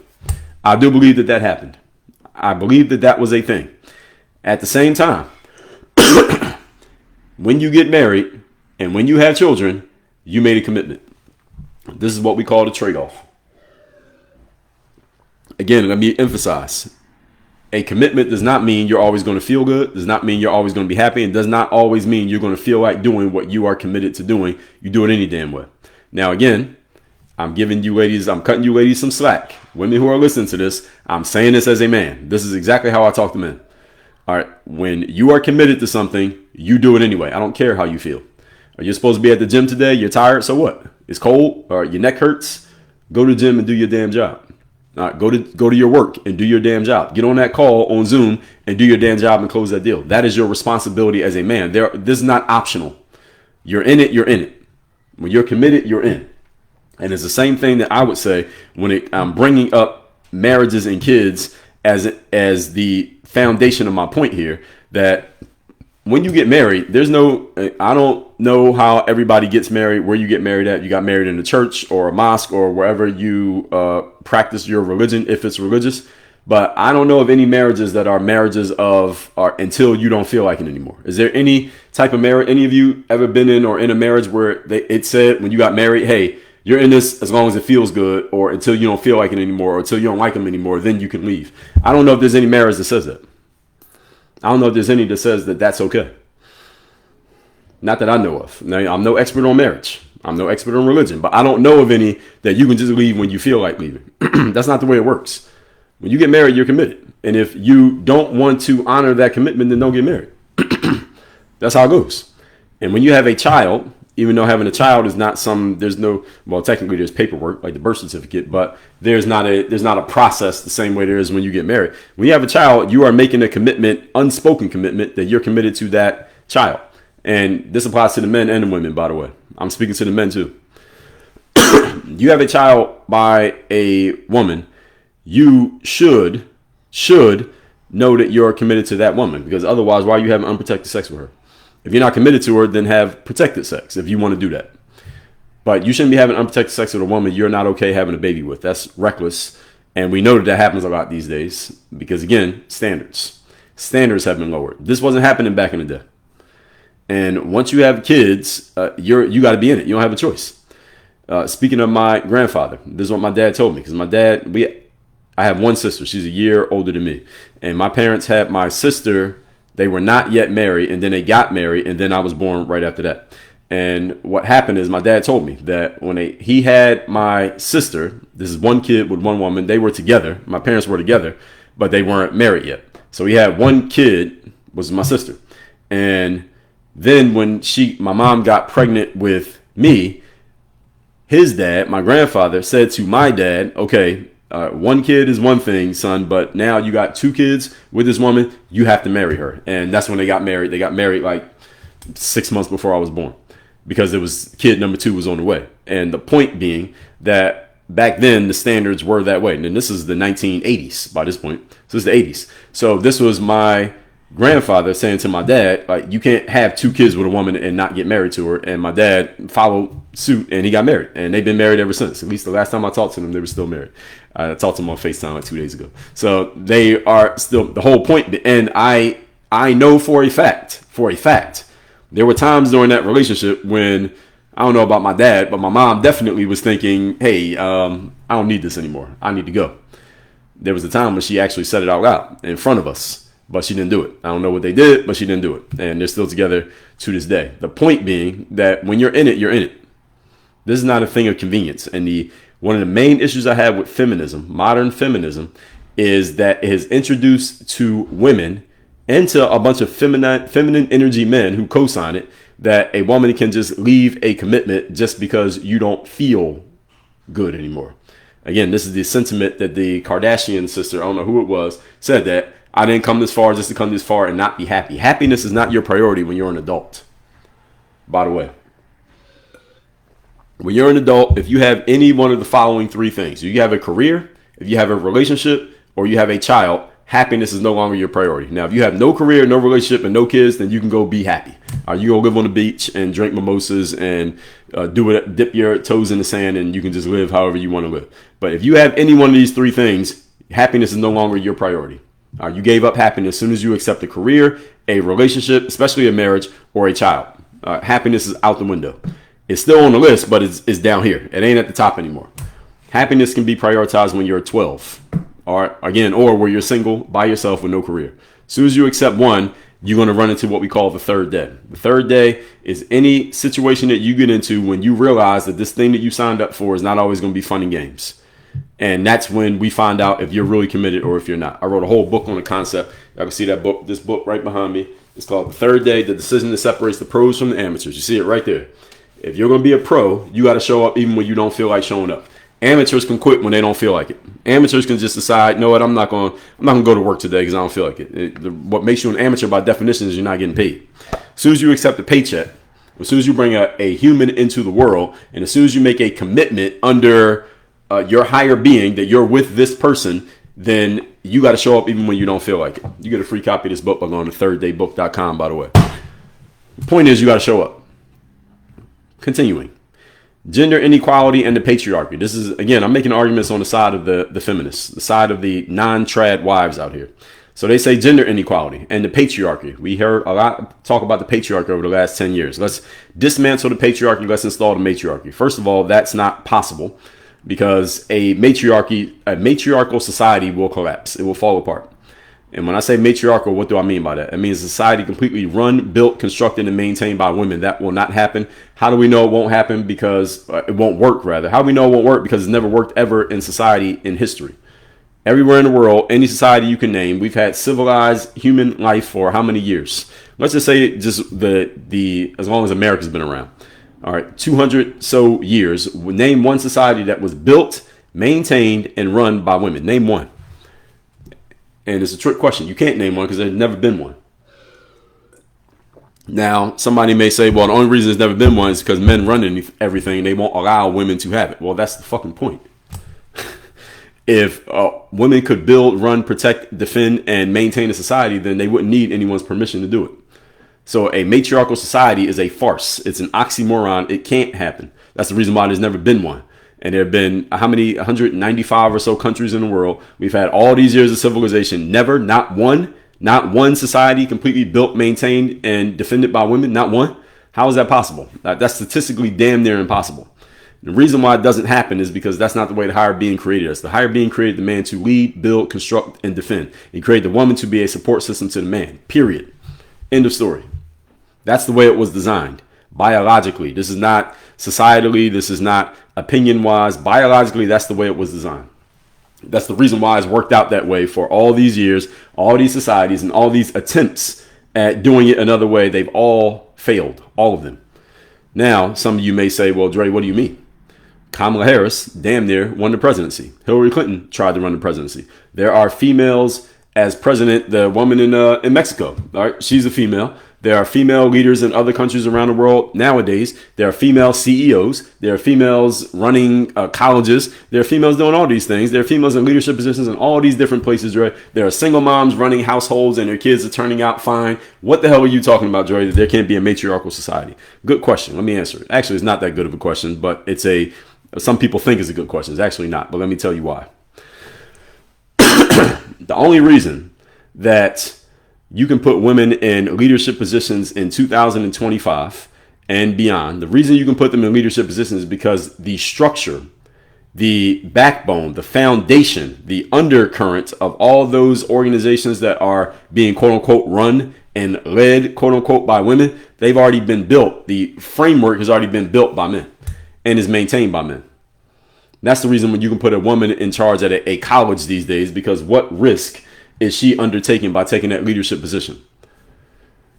If you want a counter example to this, riddle me this. What risk was George Washington taking when he was leading those soldiers through Pennsylvania and New Jersey against the British back in the day? He was taking a lot of risks, because had he gotten caught, he would have got his head chopped off and he would have got burned at the stake for going against the crown. That's the risk George Washington was taking. That's the reason why when America won, he was named president, because he took a risk to get to that position. There's no risk these days. There's no risk of being a CEO. What's going to happen to you? What's going to happen to you? You're the CEO of a country. What's going to happen to the woman running Mexico right now? Nothing's going to happen to her. And if there was a problem, if there was some type of actual hot conflict with any country right now that is led, quote unquote, led by a woman, who's going to go do the fighting? Is she on the front line with a helmet on and with a gun? Is she? All of you know the answer. The answer is hell no. Who's she going to send? She's going to make a phone call and send the military with a bunch of men to go risk their lives to defend the country. So please miss me with the we have women in leadership positions these days. Yeah, you're in a leadership position because you were put in a leadership position. If there was a big battle between all men and all women about who's going to be in a leadership position, no woman would win. There'd be no winning women. There'd be men all in charge. Same way that there is generally these days. The reason you can put women in charge these days is because men have created a safe society to where there is no risk to being the person in a leadership position. George Washington took a risk being in leadership. Napoleon took a risk being in leadership. There was a risk because if you lost everything. You lost your head if you lost back then. Nowadays, you don't lose anything by being in a leadership position. You get there, you get your paycheck, you get to take pictures, you get to go make speeches, you get to go talk tough on the internet. And then if anything goes wrong, you make a phone call and a bunch of men come defend you. Is this true or not?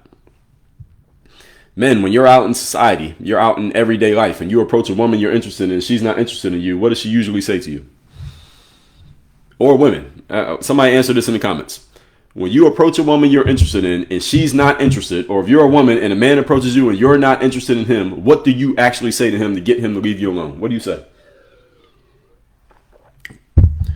So Heidi said, you say you're not interested. That's a dangerous thing to say to a man, because some men will be persistent.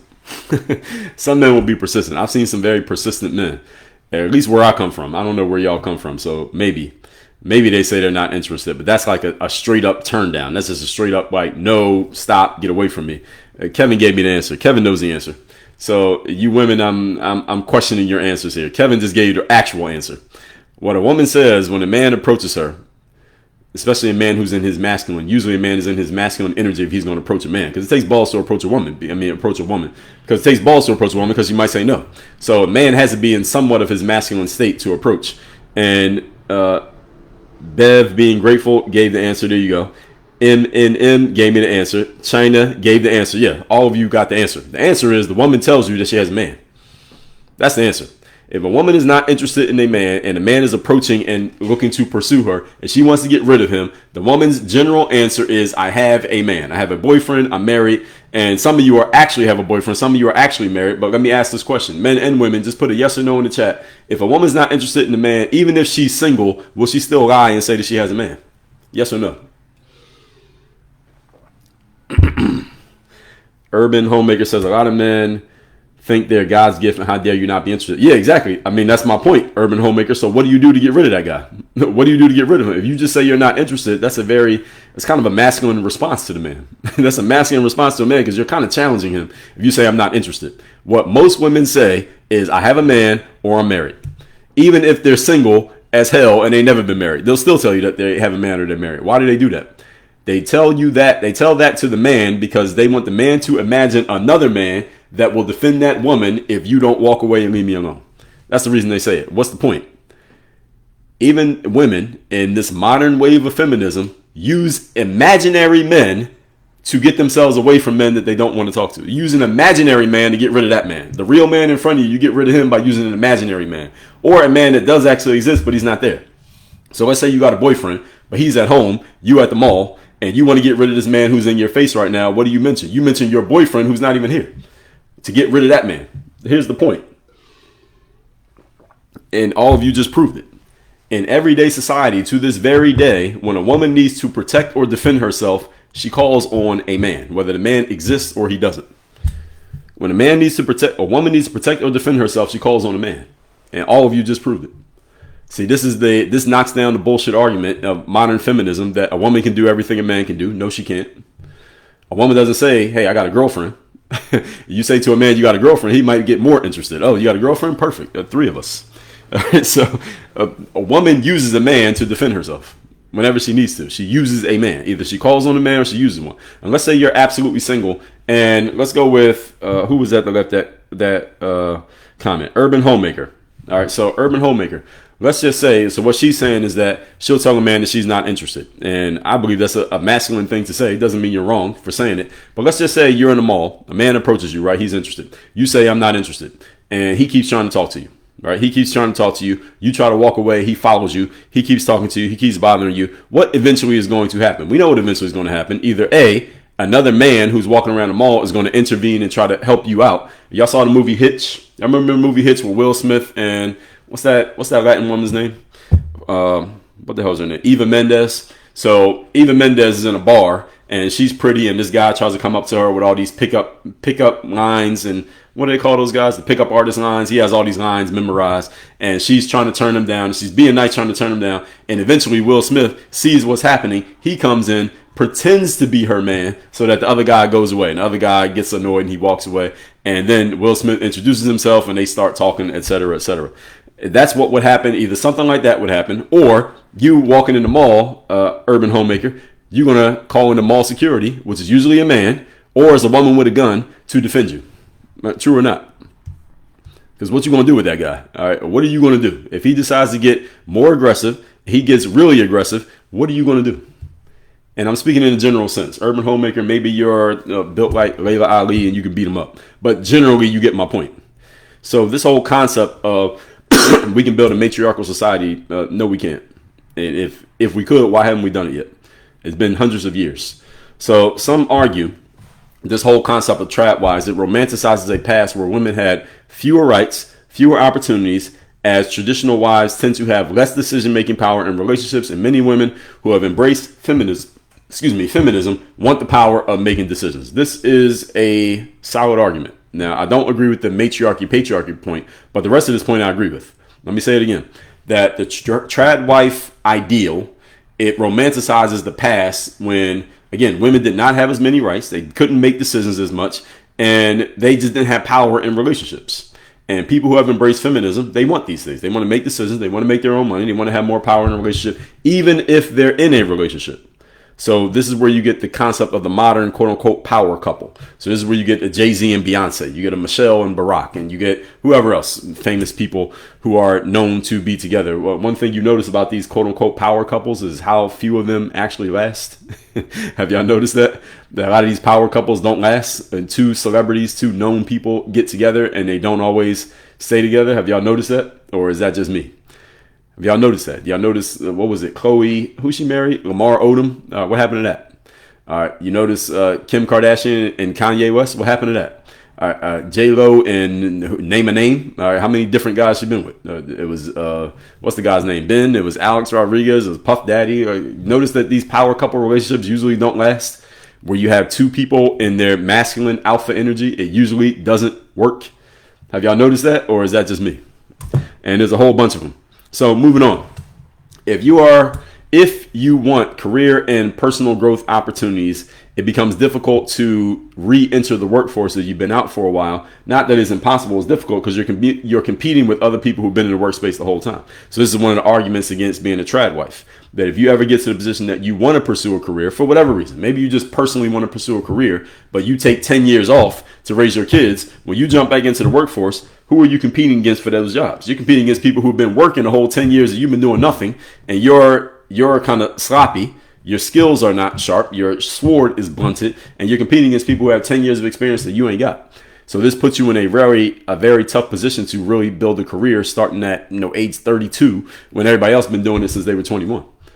This is a good point. There's a good point arguing against being a trad wife.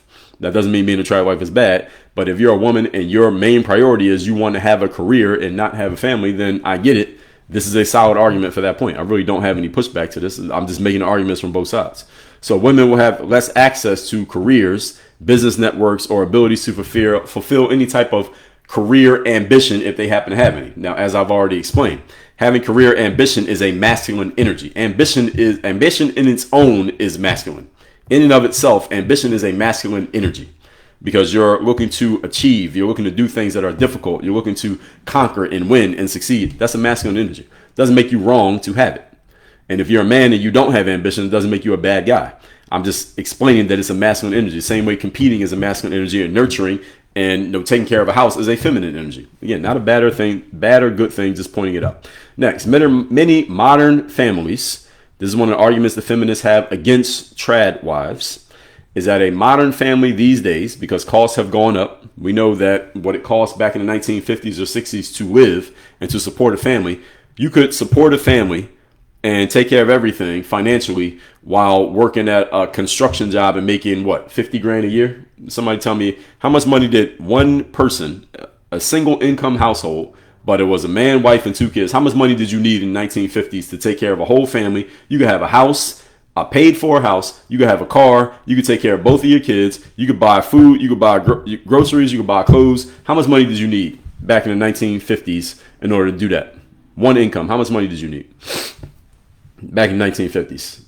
How you said 10K. I don't think it was 10K. Really? 10K all year? So you could make $10,000 a year and you'd be all right. I don't know if it was $10,000. $10,000 seems a little bit, I don't know, about $10,000. I see Melissa said 25. I'm seeing 20. Okay, so let's say someone said the house was, no, I mean to take care of everything. I mean for the whole year, how much money did you need? So someone said the house was 5K, but I mean the whole situation. So you're taking care of food, clothing, shelter. You have a car, you put gas in the car, you pay taxes, you pay all the bills, and there was one income in the 1950s. How much money would that take? How much money would the man need to be making to take care of the whole house with that? Tommy said 1966, the average income was $7,000. Is that true? Okay. I thought it would be more than that. But let's just say $30,000, $40,000. Okay. So let's just say, see many of you are saying somewhere between 25 and 40K. So let's just say $30,000 to $40,000 a year. Back then, $30,000 to $40,000 a year made by one person could take care of an entire household. Man, woman, 2 kids, and a dog. All right, you can take care of everything and be good financially with $30,000 to $40,000 a year. These days, you cannot, in most places, now prices are different and costs are different in different areas of the world. I live in Miami, Miami is pretty expensive. All right, Manhattan is expensive.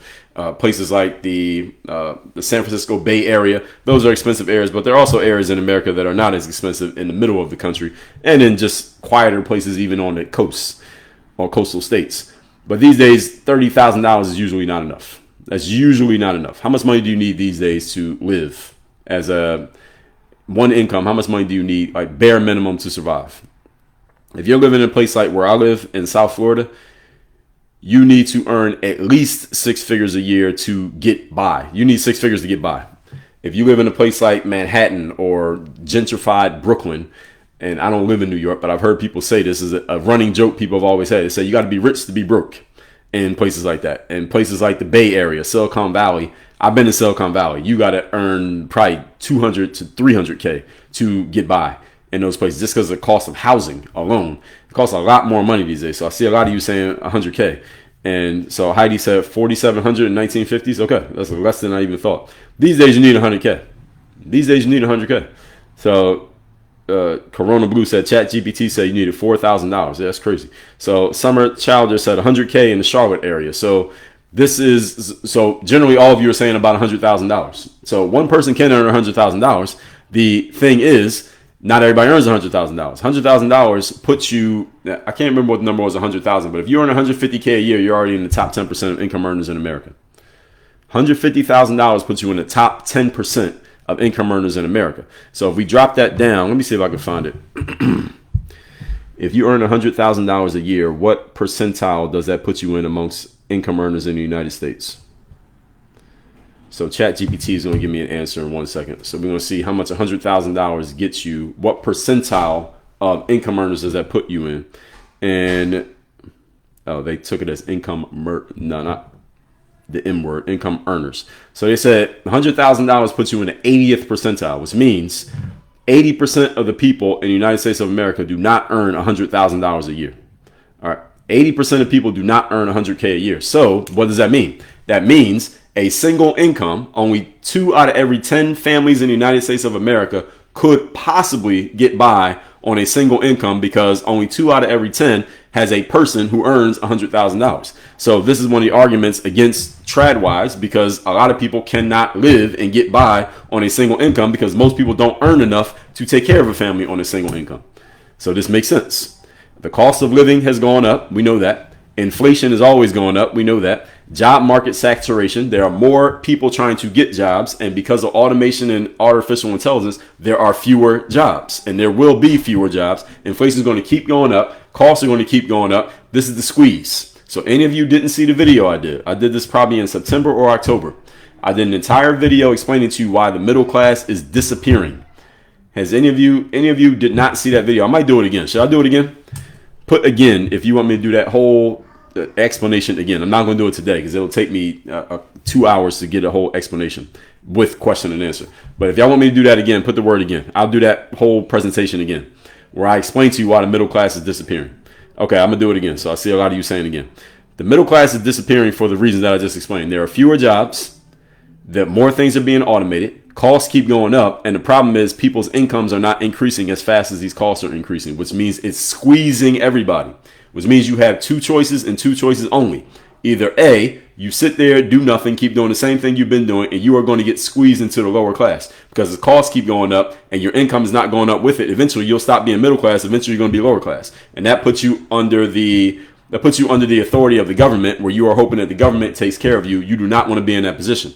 The other option you have is to get proactive and become rich, whatever you consider to be rich. To get in the top 1 or 2% of income earners in America, if we take out the billionaires like the Elon Musk who are pulling the number up significantly, you need to get somewhere between about $400,000 to $800,000 a year.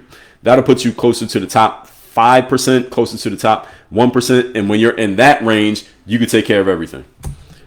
And whether that's 2 incomes or 1 income. That's really where you want to get to. I'll do that whole presentation again.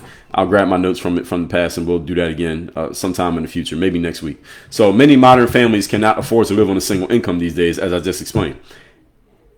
80% of people do not earn $100,000 a year. So the traditional idea was not always great because, this is another argument feminists have, women had fewer choices. And again, I already talked about this. Women would suffer in silence. How many of you know of a parent or a grandparent? And let's talk about the women. You had a mother or a grandmother. How many of you had a mother or a grandmother who you know for a fact was married to a man who was doing things outside of a relationship that he shouldn't have done, and she stayed anyway? How many of you know, put me if you have, you know for a fact, your mom or your grandma stayed married to your dad or your granddad, and you know that she knew he was doing things outside the relationship? Put the word me in the chat if you have had that experience. If you know for a fact that it happened. I'm not saying you're guessing. I say you know for a fact that he was doing stuff outside the relationship and she stayed anyway.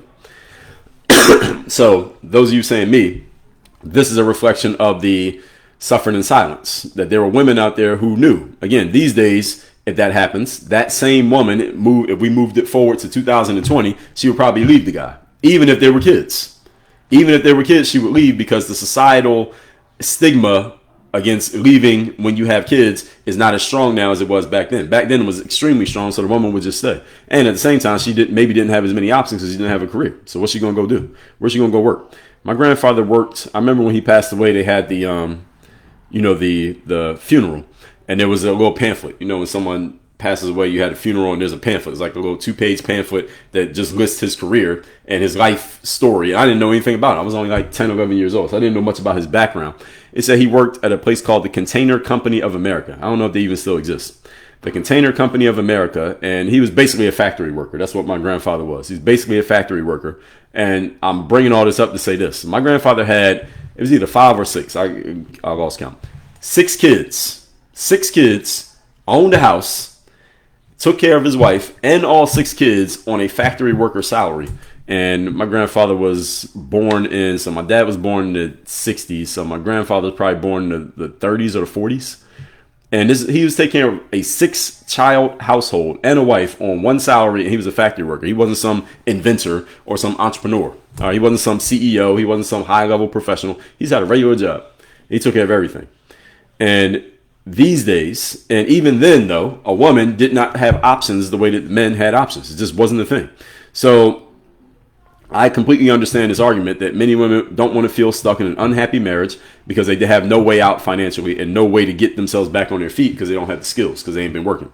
So critics say that this movement suggests that all women are naturally happier. Again, this is a criticism of trad wives, that people act like all women are naturally happy just because they're a homemaker, which is not always true, and they can be a sort of source of guilt or shame for women who want to have a career and do not want children. So let me ask any women in here, put yes if you agree with that sentiment. Let me say it again, that this whole concept of being a traditional wife being foisted upon women as if that's what makes you happy, and you don't agree. Put the word yes if you don't agree that that is what will make you happy. Because this is kind of the way it was framed back in the day, that all traditional wives were happier being traditional wives rather than being career women. And that, again, some women may be made to feel guilty or shamed because you either A, don't want children, or B, you want to have a career. Has any of you women ever felt like that? That people are kind of looking at you funny because you either don't have kids or don't want kids, or because you want to have a career and you want to be ambitious and achieve career-wise the same way that a man would achieve. Put the word yes if you ever felt like that, if you ever had anyone express that to you, or you ever been in those situations. Okay, so I see some yeses. I see not anymore. I see Melissa say, I love being able to raise my son at home. So we're getting a little bit of both. And I see you all on Instagram as well. So we're getting a little bit of both. I understand this frame. I don't think all women agree with it, but I think there are a lot of women who do agree with this. There are a lot of women who say, hey, I don't want to just be a homemaker. I have ambition. I got skills. I want to go out into the world and do shit. I don't want to just be at home with the kids. I want to be out amongst the people. I want to go and do stuff.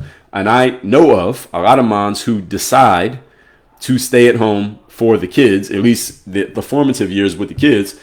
And while they're doing that, they kind of don't feel so amazing about the situation because they know that their years are going by. Their years of youth are going by while everybody else is out doing stuff. Even the husband is out doing stuff, and they are in the house with the kid, and they're like, yo, my life is just going away while I'm sitting in here with the kid. Everybody else is out doing stuff. You, husband, you're out doing stuff. I can't go do anything because I'm here with the kids.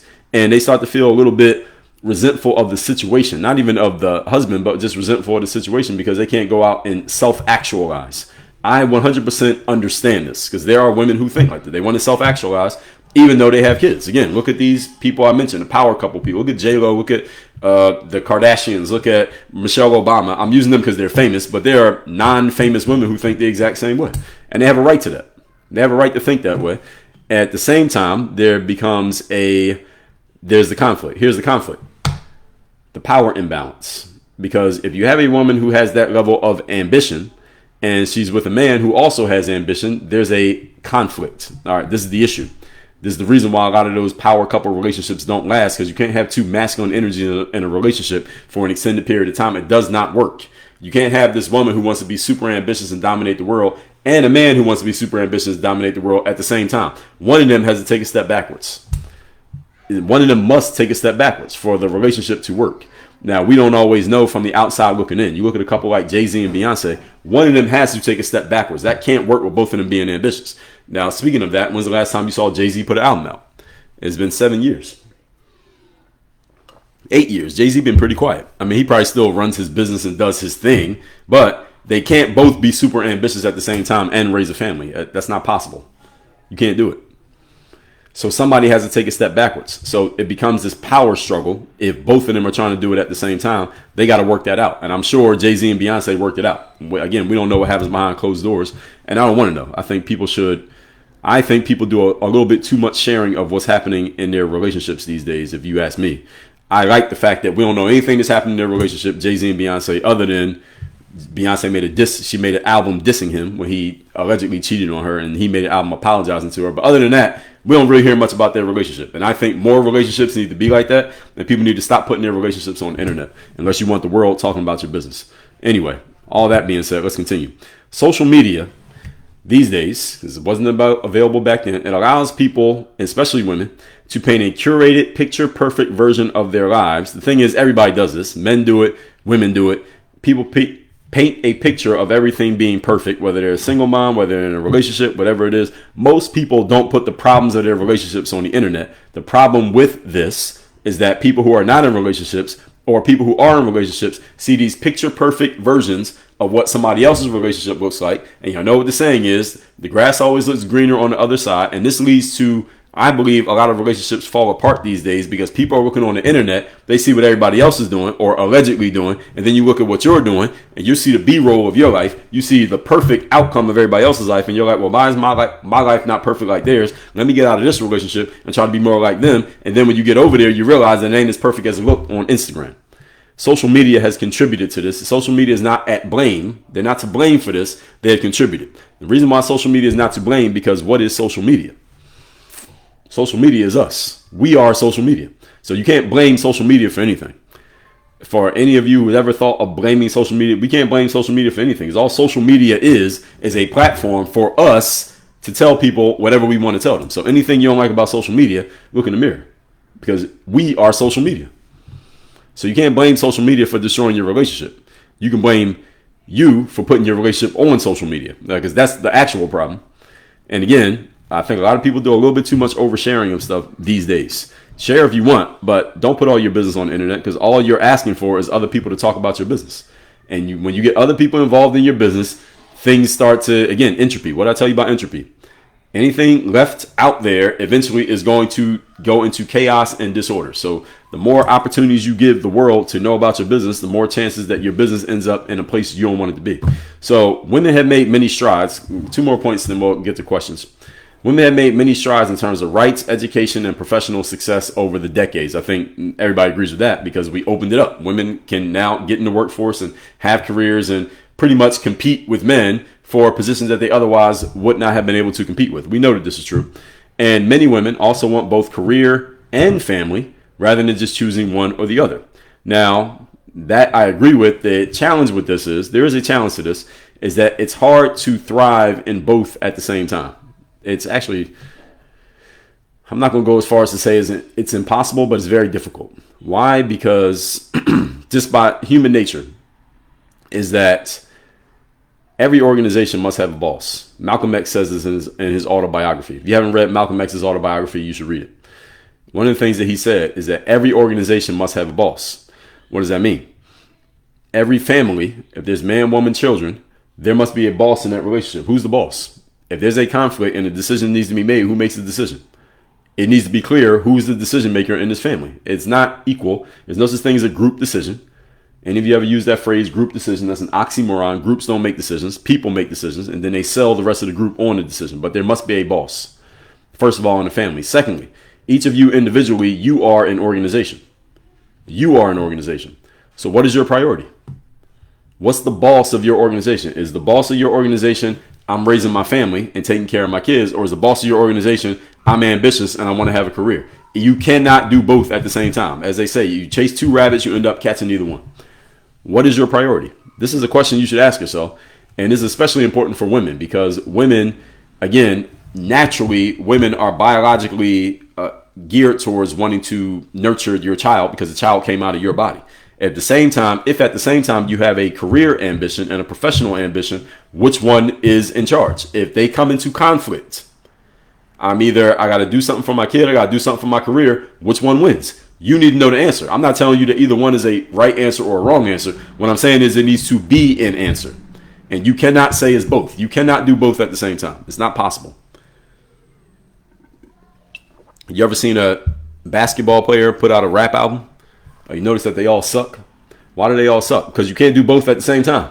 All right, either you're a basketball player or you're a rapper, but you ain't good. You cannot be professional level at 2 things at the same time. All right, it's not possible. At least if they're not symbiotic. And rapping and playing basketball are not symbiotic. Allen Iverson's rap album was whack. Kobe's rapping was whack. Damian Lillard is whack. Shaquille O'Neal was whack. Who else raps? LiAngelo Ball. Well, he don't play basketball anymore, but I heard him rap. He's whack. No, I've never seen an athlete who was good at playing basketball and rapping at the same time. They all suck. Why do they suck? Because you cannot be professional level at 2 things at the same time. You can't. One boss. One boss. Every organization must have a boss. All right. There's no such thing as a bossing by committee. All right. There's no such thing as co-CEOs. Any company tried to have co-CEOs, it didn't work. All right. There's one CEO. One person makes the final decision, folks. This is splitting things up. No, we don't do this. So last point, some women may feel pressured into a traditional role due to their religion. That happens in many religions, due to their culture and due to certain social expectations depending on where you live. I want everybody to understand, most of you live in the United States of America, where you pretty much have freedom to be who you want to be and do what you want to do. But do all of you understand that other countries do not offer these kind of freedoms to women? Do y'all understand that? Y'all understand that in certain countries, if you're a woman, your life is pretty much decided up front, and your father is going to decide who your husband is going to be, and you get paired off when you're 15 or 16, and that's that.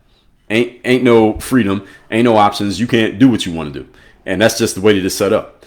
And I want you to also to understand, because this is one of the things when I talk about American arrogance, and America still has this arrogance to this day. You see it these days in this whole concept of Americans are always talking about, you hear the government even say this, we want to defend and install democracy in other countries. Other countries don't want democracy.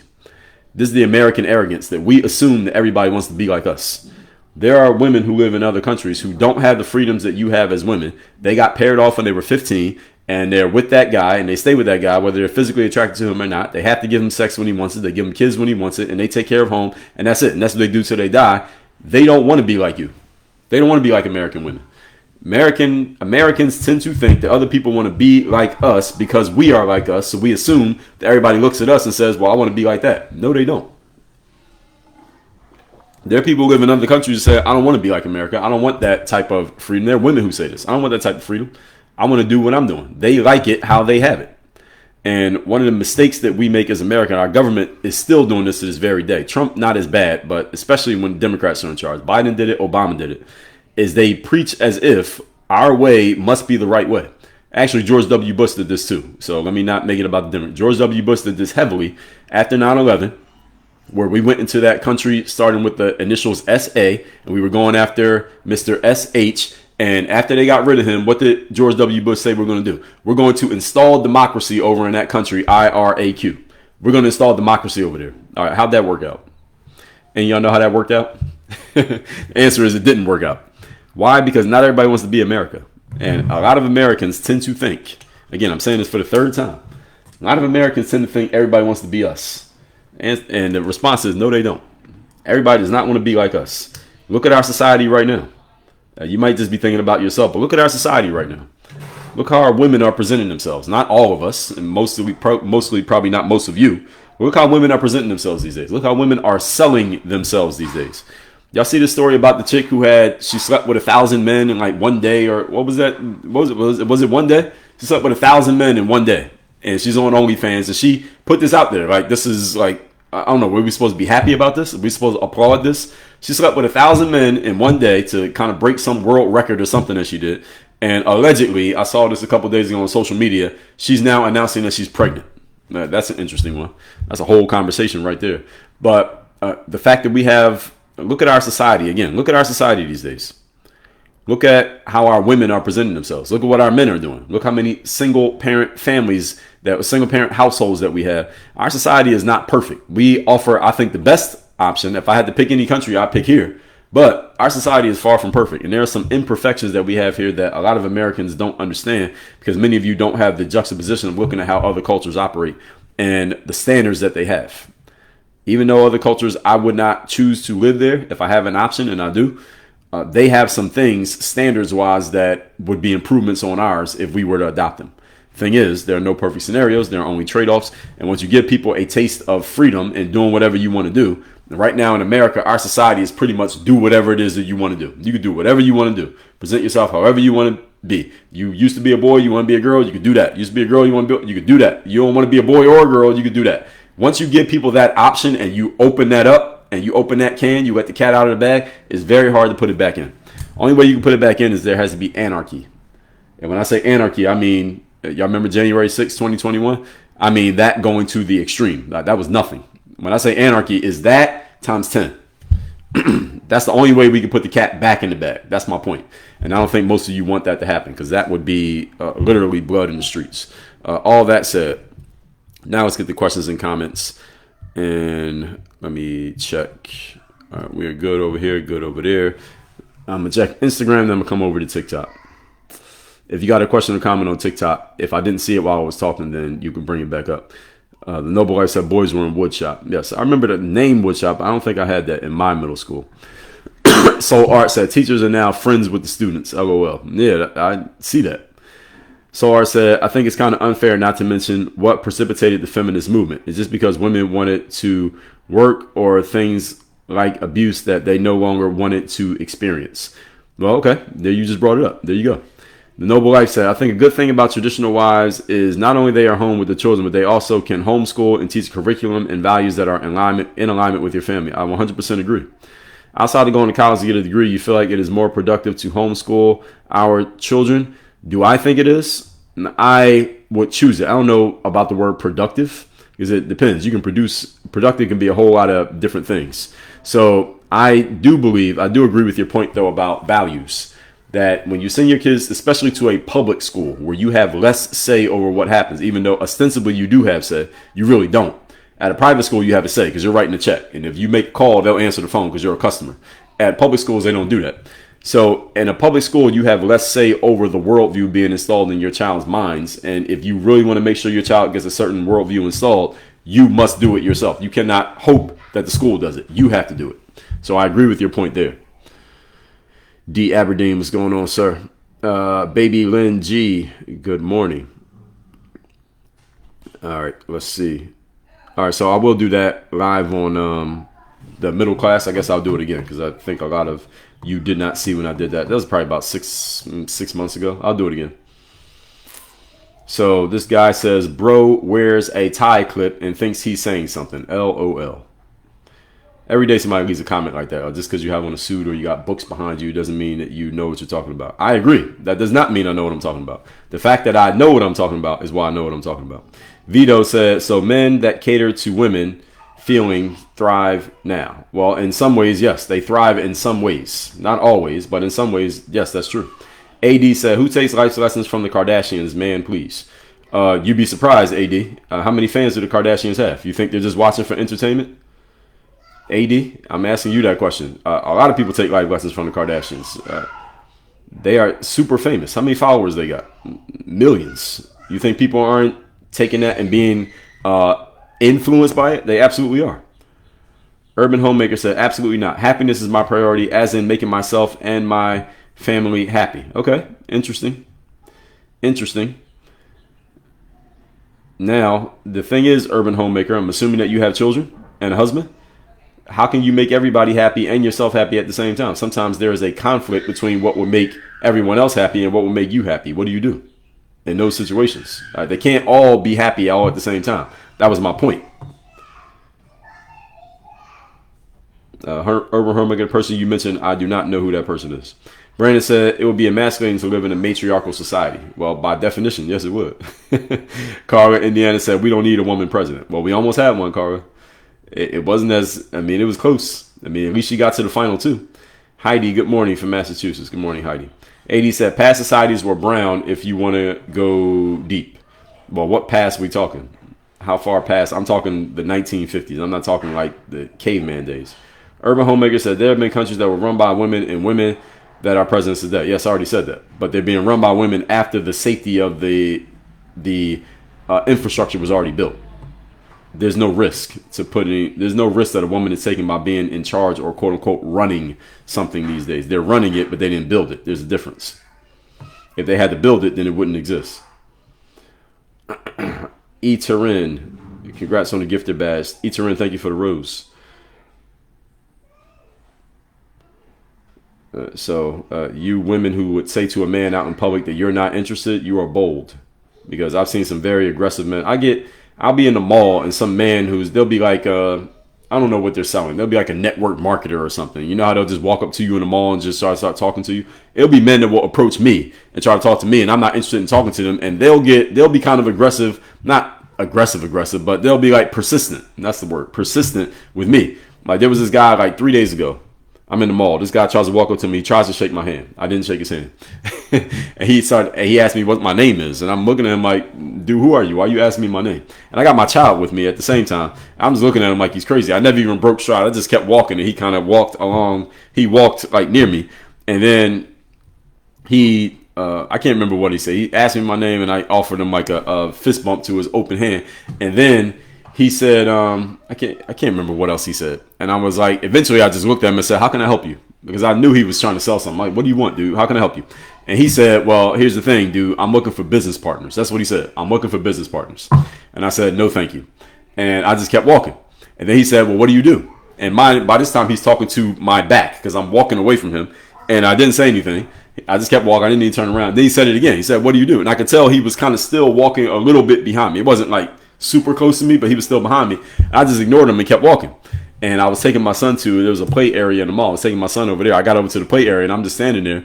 And he kind of stood there like 15 feet away from me. He just stood there for like 30 seconds and then he walked away. And I'm saying all that to say I'm 6'4". I go to the gym every day and he was persistent with me. So I only imagine what a guy like that is like to a woman. And I was telling my wife about this and she was like, that's exactly how it is when you're out and men are approaching you. And some of these men I'm not a woman, but I can understand from a woman's perspective how that could feel very anxiety inducing. Like these men, and this guy was not some little dude. He was like kind of a big guy. He was kind of bulky. He might lift weights. What do you do if a man like that approaches you and you just tell him you're not interested and he gets pissed off and he gets mad? Or what if he's drunk? What if you're at the club and he's already drunk and he got alcohol muscles or whatever you call that, and he approaches a pretty girl and you can't fight him? What you gonna do? So I can understand how women can feel very anxious when they're out in public and aggressive men approach. I've known some men who are very aggressive with females, and they get very. I've seen men get very handsy with women, so I can understand it. So for you women out there talking about you just tell a man to his face that you're not interested, that's some bold energy. That's what I said. Urban Homemaker, I get your point. A lot of men think they're God's gift, and how dare. Yes, I get. A lot of men do react like that. They'll get very nasty, aggressive, and disrespectful when a woman turns them down. I've seen men do that. I have seen men do that. At the same time, as a woman, I would tell a woman if she asked me for my advice, I would say, let him down easy so that he still feels like he has some self-respect when you turn him down, so that he can walk away without feeling like you like clowned him. Because if a man feels like that, especially an insecure man, like you said, Urban Homemaker, if he's insecure already, and then you peck at his insecurity by basically turning him down in a rude way, he may respond with that. His insecurity may cause him to react in a way that would be dangerous to you. I would hope most men were not like that, but I know a lot of men, and there are men who are like that. There's a lot of men like that. So Lee and Lisa said government wants women out of the home so they can raise your kids. That's a good point. That's a good point. Certain governments, not all of them. I don't think the current administration wants that, but I think the previous one did. M&M. What does that stand for? M&M. Is that the candy? I'm married with a ring on and they'll still ask, which I find so annoying. Yes, that will happen. M&M, I'll say this. I don't think a lot of men look at your ring finger before they decide to approach you or not. I think if they see that if you look attractive, then they may just approach you. Especially if you got kids with you, then I might think twice if I'm a man. But if you're by yourself, I'm not looking at your ring finger. I'm just going to approach. And who knows? Maybe you had your hands in your pocket. So Heidi said, men do it too. They say, I'm waiting for someone. They do what? You mean to turn down a girl? I don't know what y'all referring to there. Megan said, one time I said I was gay. Grant said, I said I was at a gay bar. Again, I don't know. If a woman tells a man that she's gay, that wouldn't make me not want to talk to her. I say, all right, where your girlfriend at? All right, 3 of us. 3 is better than 2. That's what I would say. AD said you mace him. Yeah, if you have mace, if you got it. How many women carry mace? How many women listen to this carry some kind of mace or pepper spray or a gun? Something you could use to physically, what is the word? What's the word? The word is escaping me. To demobilize a man. Urban Homemaker said, your point is men can get aggressive and that's when we call for help. Generally, yes, that's the direction of my point. Yes, if a man gets aggressive with a woman, most women cannot physically do something to neutralize an aggressive man. As a general point, yes, that's what I'm saying. Brandon said, coincidentally, Kevin James, both in Hitch and Mall Cop. Yes, Kevin James. That's the guy's name from Hitch. I was thinking of his name. I was trying to think of what his name was. I couldn't remember it. Brandon said, next will be Taylor Swift and Travis Kelce. Yeah, we'll see. We'll see. Cheyenne said that's not a fair comparison. What comparison are you referring to? Taylor said, what is this saying about this alpha energy? Where did you get this from? I don't know what I was referring to when I said that. You're pulling out of context, but I'm reading the comments way after I said things. AD says, so we got rights now. You think we going quietly into that good night? What are you referring to? Who's we? I don't know if you're a male or a female, so who's we? Kitty Cat Chase said, what if you want a career and children? Hey, what if you do? You still had to choose your priorities. You still had to choose a priority at different times. Maybe there are times you can prioritize the job and times you can prioritize the kids, but there has to be eventually there's going to come a conflict between the career and the kids, and you have to decide. That's going to happen. It's inevitable. So you got to know what your priorities are so you can make decisions.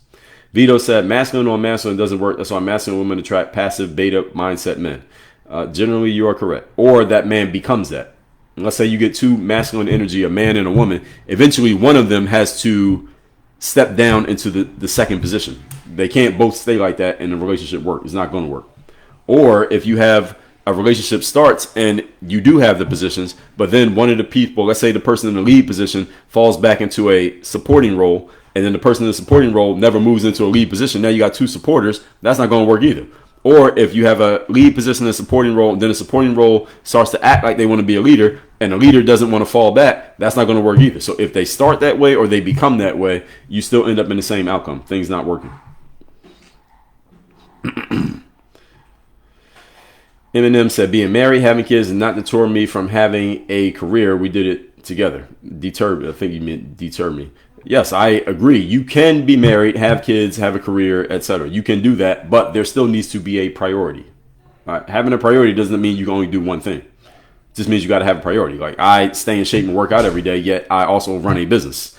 But I got to know what my priorities are, and I got to order things in such a way that it works in the right way. My priority these days is business. I still work out, but my priority is business. When I was a professional athlete, my priority was fitness. So I work out 2-3 times a day. Nowadays, I work out once a day because the priorities have shifted. So it's not like you can't do more than one thing.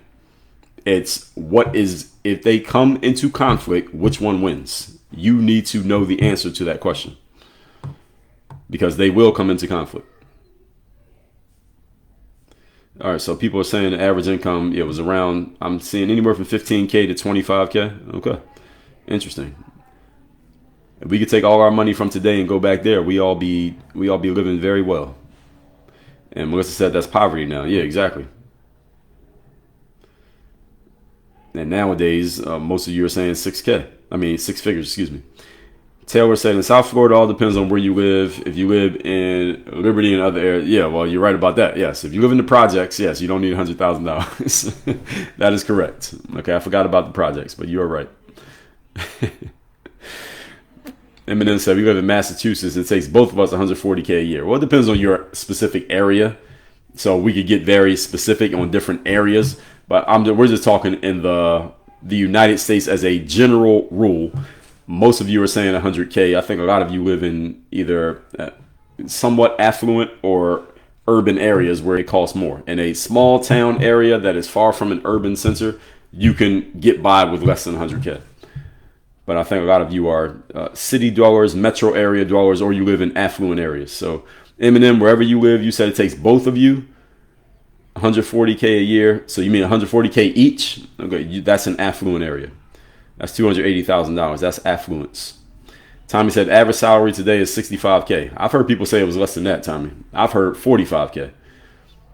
So depending on who you ask, depends on what salaries they're talking about. But I've heard anywhere from 45 to 65K is an average salary. I would think 65 is a little bit high. 65 is a little bit high. Steel Down said you used to be able to support a family with a factory job. That's a fact. Yes, you used to. And Taylor said, what about African Americans? How much were they making in the 40s, 50s, and 60s? Yes, probably less. And average house in the U.S. today is 450K. Okay, well, see, that's a lot. That's a lot. AD said, I live on less than $20,000 a year. I own a home plus debt, no assistance. 100K is excess. Or it depends on where you live, AD. Where you live, it could mean, okay, I am going to do that middle class squeeze thing.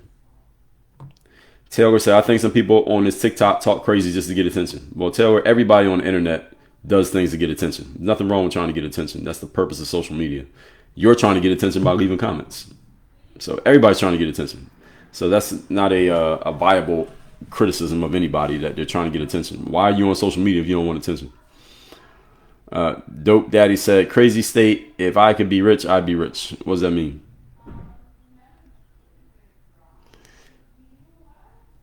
Taylor, yes, my parents, I come from a 2-parent home. And yes, they were and still are married to this day. Eminem said, my mom left the relationship.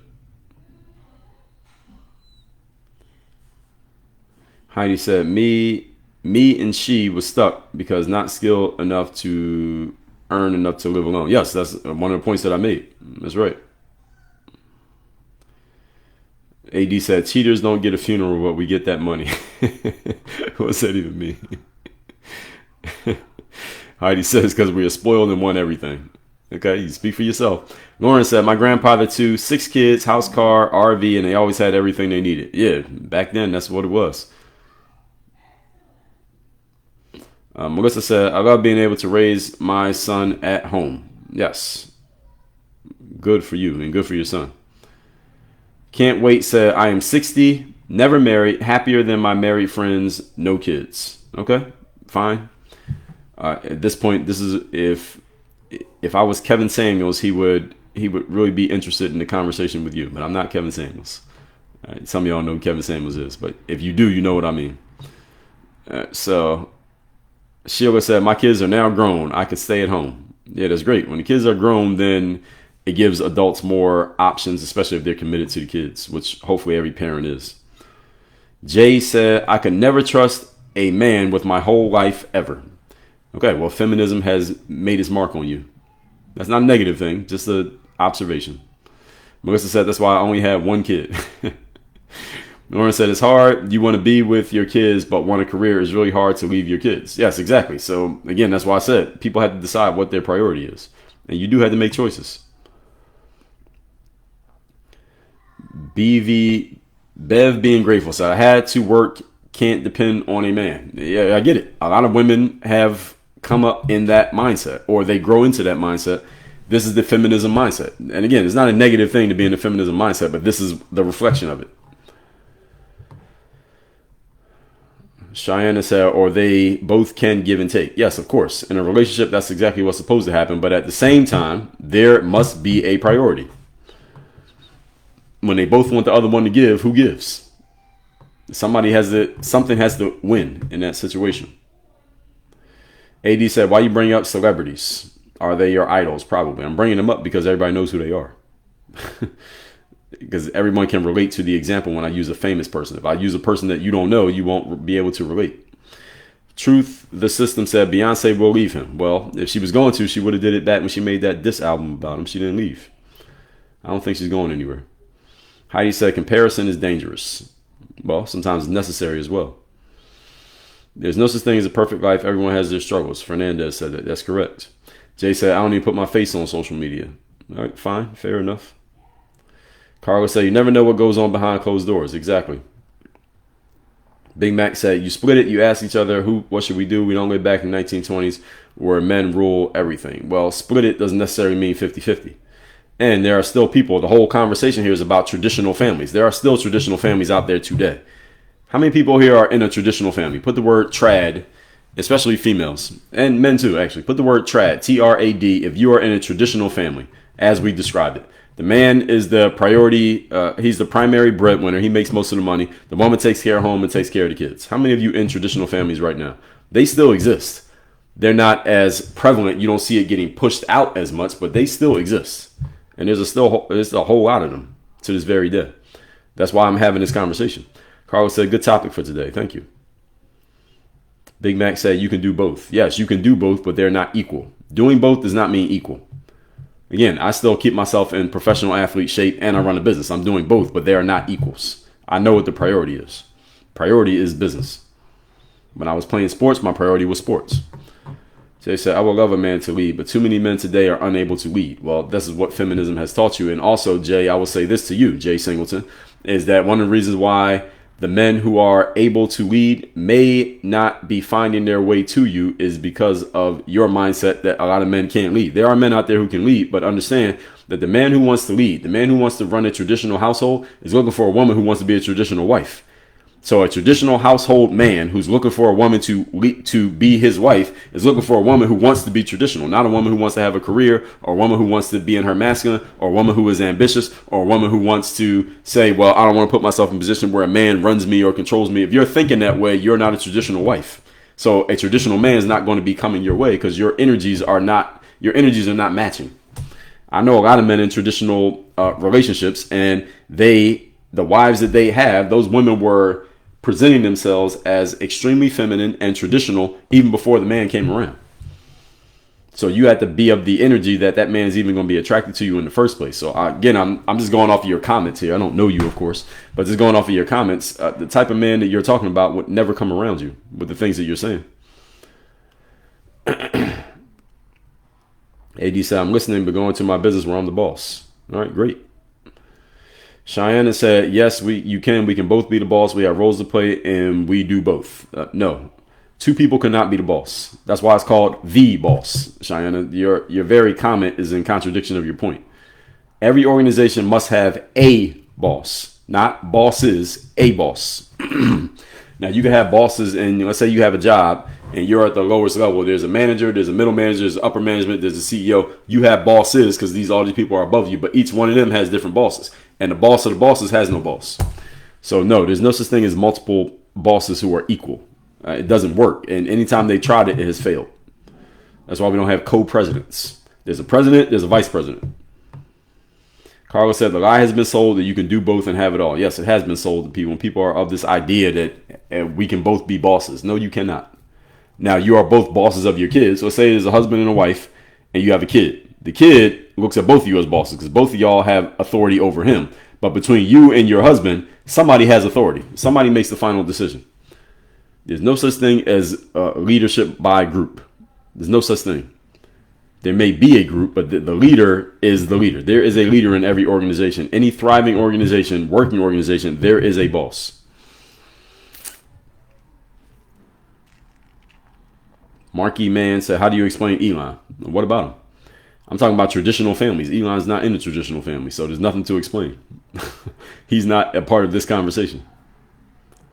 If the relationship has good communication, we both can rule. No, they can't.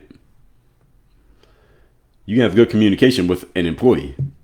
So good communication is not a prerequisite for both people leading. Frank said democracy does not work everywhere. There's a lot of places it doesn't work. America keeps trying. It's a bad idea. Yes, Jay, you're right about that. A lot of countries don't want to be us. Brandon said that 1,000-man girl. Yeah, she says she was pregnant, but I see a lot of people saying that they don't believe her. They think she might just be doing it for attention. Who knows? Steele down said, go up finding the daddy. Well, I think she was protected with all the guys from the 1,000 men experiment, I think. But yeah, go up finding the daddy. We'll see. We'll see if that's even real. Jay-Z said, are the Kardashians happy? I don't know. Again, I'm using them as an example because they're famous. Carlos said, excellent topic for today's society. We will have to have more of these talks to change society. I don't think these talks are going to change society, Carlos. I think what happens in the home changes society with people who are in traditional situations teaching their kids that it's okay to be in a traditional situation yourself. What's happened is all of us on some level came from a traditional family because back in the days, it was only traditional families. All of us on some level of our ancestry came from traditional families, but many of us decided to go in a different direction. So what's happened is not that people don't know that these things existed. It's just that we've made our own choices because the standards and societal norms have been lessened and lowered to where it's okay to not follow the traditional path. And again, I explained this earlier. The only way we're going back is if we have anarchy. I don't think any of you wants anarchy. Sean said, I enjoy your hair salon topics. I don't know if that's a compliment or a criticism, but I enjoy this topic. Joe Byron said, women think we look at their ring, but we don't even notice. Yes, men don't look at women's ring. Can't remember the last time I looked at a woman and I looked at her hand to see if she had a ring on. I don't care. And I'm not out approaching women, but what I'm saying is I never look at a woman and look and see if she has a ring on her finger. It's not even on my radar to look at your ring finger. I think people who wear rings think people notice their rings, but I don't think a lot of people notice your ring unless they happen to be a jewelry salesperson. Maybe then they'll look at your ring finger, but otherwise, I don't think most people pay attention to that stuff, especially if they're not married. They have no frame of reference to even think about a wedding ring. Let's see. Steele Down said, go look over here in California. Keith said, who did you vote for? I did a whole live stream on that, who to vote for. Look it up on my YouTube channel. Steele Down said, a 1-bedroom apartment is close to $2K a month in California. That's it, $2K? Depends on what part of California we're talking. In San Francisco, that's not $2K. You were talking about $4K, $4 or $5K. Manhattan, $4 or $5K. Miami, $3 or $4K. 1 bedroom. $2K would be a steal. If there's a $2K place to live in certain parts of California and New York and Miami, that'd be great. That thing would be off the market in an hour. Somebody would rent it without even going to look at it. All right, so a bunch of you are in trad relationships. See it in the comments. So Steele Down said, my mortgage is just over $2K. If you're buying now, it's 2 to 3 times that. Yeah, exactly. Tiffy said, never mind, I'm the breadwinner. Okay. Are you married, Tiffy? Male or female? Carl said, my husband listens to my opinion and takes what I say into consideration, but he is the final. There you go. So, and what's interesting is that a lot of, women who are in traditional relationships don't mind saying what Carla said there. That you have input, of course, but he makes the final decision and you're okay with that. What's happened is feminism has put a lot of women into this mindset that they don't even want to be in a position where they would have to say, hey, the man makes the final decision. A lot of women just don't want to even admit that. All right, he makes the final decision. A lot of women just don't, even if that's the case, they just don't want to say it out loud. They just have too much pride to admit that. This is the modern woman. What Kevin Samuels used to call this, the modern woman, who just doesn't want to admit that she doesn't get to make the final decision, that the man can make the decision. And this whole concept has, depending on who you ask, poisoned a lot of minds of a lot of women. And it's poisoned a lot of minds of a lot of men too, because the men are looking around and they're seeing women behave like this and they're like, well, I want one of these women. I want to marry one of these chicks. And this is why we got all these single, childless men and childless women. Because a lot of people just don't want to say, hey, this person's in the number 1 spot, I'm in the number 2 spot, and that's completely okay. You'd be surprised how many women would just not be willing to say, actually, let's ask. How many women in here, put the number 2 in the chat, if you are okay with being the number 2 in a relationship to a man? Put the number 2 in the chat if you are. Put the number 1 if you are not. If you are not okay with it, put the number 1 in the chat. You're not okay with being number 2 in a relationship to a man. Put the number 2 if you are okay with being in a relationship with a man and you know he's number 1 and you are number 2 when it comes to decision-making power. And I think we'll prove the point right here. Maybe we'll prove the point because you all are not a direct reflection of all of America, especially if you've been watching this whole time. You probably agree with a lot of the things that I'm saying. If you disagree, you probably left already. But we're going to find out. What are the signs to look for that a man is worth marrying and he won't cheat on you? Somebody could write a whole book on that, Warm Water 99. You're asking me a question that I can't answer right now off the top. What are the signs to look for that a man is worth marrying and he won't cheat on you? Well, it depends on who you ask. It depends on who you ask. It depends on what type of man you're looking for as well. If you're looking for a man that Kevin Samuels used to call a high value man, well, there are some things that he put in there. Look him up on YouTube. You can see some of the things that he said because I'm not going to try to explain it because it's very long. So let's see. Tiffy said, I'm married to a male. Okay, got you. So I live alone and can never have a man tell me how to run my household. Well, Heidi, that might be one of the reasons why you live alone. Again, not knocking you, but yeah, I get it. Shia said, but why? Why can't both share? Share is not the same as both being in charge. So you're conflating 2 points. So I'm seeing a lot of 2s here. Liz, Maddie, Carla, Jay. So Heidi put a 1. Heidi already told us who she was. Baya, Ingrid, Auntie D. So Cheyenne said, depends on the situation. No, it doesn't. Are you in or you out? Are you willing to be number 2 to a man or are you not? If it depends on the situation, then the man who is absolutely a number 1, who wants a woman who absolutely wants to be a number 2, he would never choose you. If you're saying it depends. The only type of women that get chosen by a man who is absolutely a number 1 and will provide everything financially to the woman, to where the woman doesn't need anything. The only type of man who would be interested, actually, the man would only be interested in a woman who knows that she's a number 2 and she's okay with it and she is upfront. I'm number 2, you're number 1, let's go. Any woman is saying, I don't know, it depends, or if you do this or you do that, that man is passing you by. He's going for the women that said, I'm absolutely number 2. You can't play defense on this. Bev says, as long as he's following God, number 2. Okay, that one is a fine disclaimer. I'm okay with that one. I'm okay with that disclaimer because you're only going to find that man in church, I'm assuming, Bev. Brandon said, women always ask the man to make the decision. Not all women. Maybe the women that you deal with. Not all women. We're talking about modern feminism here. So those women absolutely do not. They're absolute opposite of that. AD said he better have strong leadership game and bring that bread to the table. Well, you say that's a masculine way of saying it, AD. But okay, I get what you're saying. Are you a female, AD? I don't know if you're a female or a male.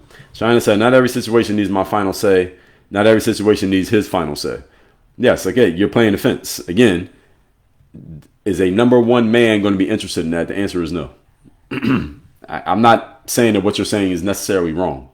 But a number 1 man is not going to be interested in this frame. This is just what it is. Why? Because a number 1 man doesn't need to go back and forth with a woman. That's the point. All due respect to the ladies in here.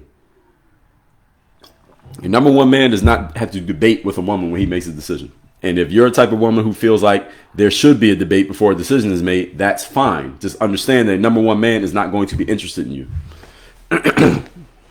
That's just what it is. That's the trade-off. The trade-off of your independence and your voice is that a number 1 man is saying no thank you, and he's moving on to a woman who is okay with being in the right spot that he wants her to be in. Tiffy said, I was the boss for a long time, but I've stepped down and now he's the boss. Okay, fine. Well, the thing is, it was clear that there was a boss. So I get your point. AD said, I won't be number 2 to a brokey. Yes, I am a female and a strong one. Yeah, I can see by your comments. Now, number 1 man is not going to be interested in a woman with this type of energy. I'm just going off your comments, AD. Number 1 man is not going to be interested in a woman with that type of energy. Even if you are a 10 on a level of attractiveness, the thing is that man can look around and find another 10 who is actually okay with being a number 2. So why does he even have to deal with you? He doesn't. And if you're okay with being with a man who's not a number 1, that's fine. I'm not saying you're doing anything wrong. I'm saying this is just a trade-off. This is a trade-off of your choices. Trade-off of the choice. If you're a modern woman and into this modern feminism and you want to be an equal partner or equal boss or power couple with a man, a lot of number 1 men are going to pass you over for a woman who is okay with being a number 2. Because why would he need to deal with a power struggle when he doesn't have to? Nobody's signing up for that. Nobody signs up for extra work they don't need to do. This is human nature. So you're just making a choice of what kind of relationship you want to be in. AD said, yeah, I will break a weak one. AD, you sound like a man. Well, fine. Be who you want to be. That's the great thing about our free society that we live in. So everybody, we're going to wrap this one up. I do these double R over on YouTube said, why did they shadow ban you with quality content like this? No way views make sense. That might be the algorithm. So we're trying to work on some algorithm things right now on YouTube. So we'll see if we can figure it out. But we're working on some algorithm things. I appreciate the compliment. So we do these live streams Monday through Friday, 8 a.m. Eastern. I'm usually done by 10 o'clock. I went a little bit longer today because I had a lot of content to put out there. But in the future, we got some more things coming. I already got a couple topics that we're going to talk about. We're going to talk about the conflict going on overseas. We're going to talk about Mr. West, Mr. Ye. And I'm going to defend Kanye on one of these lives. I'm going to do another one talking about the middle class and why it's disappearing, because a bunch of you didn't see when I talked about that. I will talk about the middle class and its disappearance, and anything else that comes up as a current event I may address. So I often talk about current events. So if something happens between now and next week, I will talk about that. We'll see. With Donald Trump in office, there's always some type of event to talk about. And AD said, my mom raised dominant women. Yeah, I see. I see. And I feel you, Cheyenne, thank you for the engagement. It's completely fine if you disagree with the things that I say. As long as people keep it respectful and above board, you can disagree with the things that I say and we'll engage. I'll engage with the comments. You do not have to agree with me because I talk about things that not everybody agrees with. So all that being said, folks, I will be live again Monday, 8 a.m. Eastern. The replays of all of these will be on my YouTube channel. So if you missed any of these or you missed some of the things that I said, then all you got to do is just go over to YouTube and you'll find all the replays in full. And again, I'm going to do that other one I told you I was going to do. We'll do that again sometime in the future. So everybody have a great weekend, great Friday. I will see you all on Monday. Work on your game. We are out of here.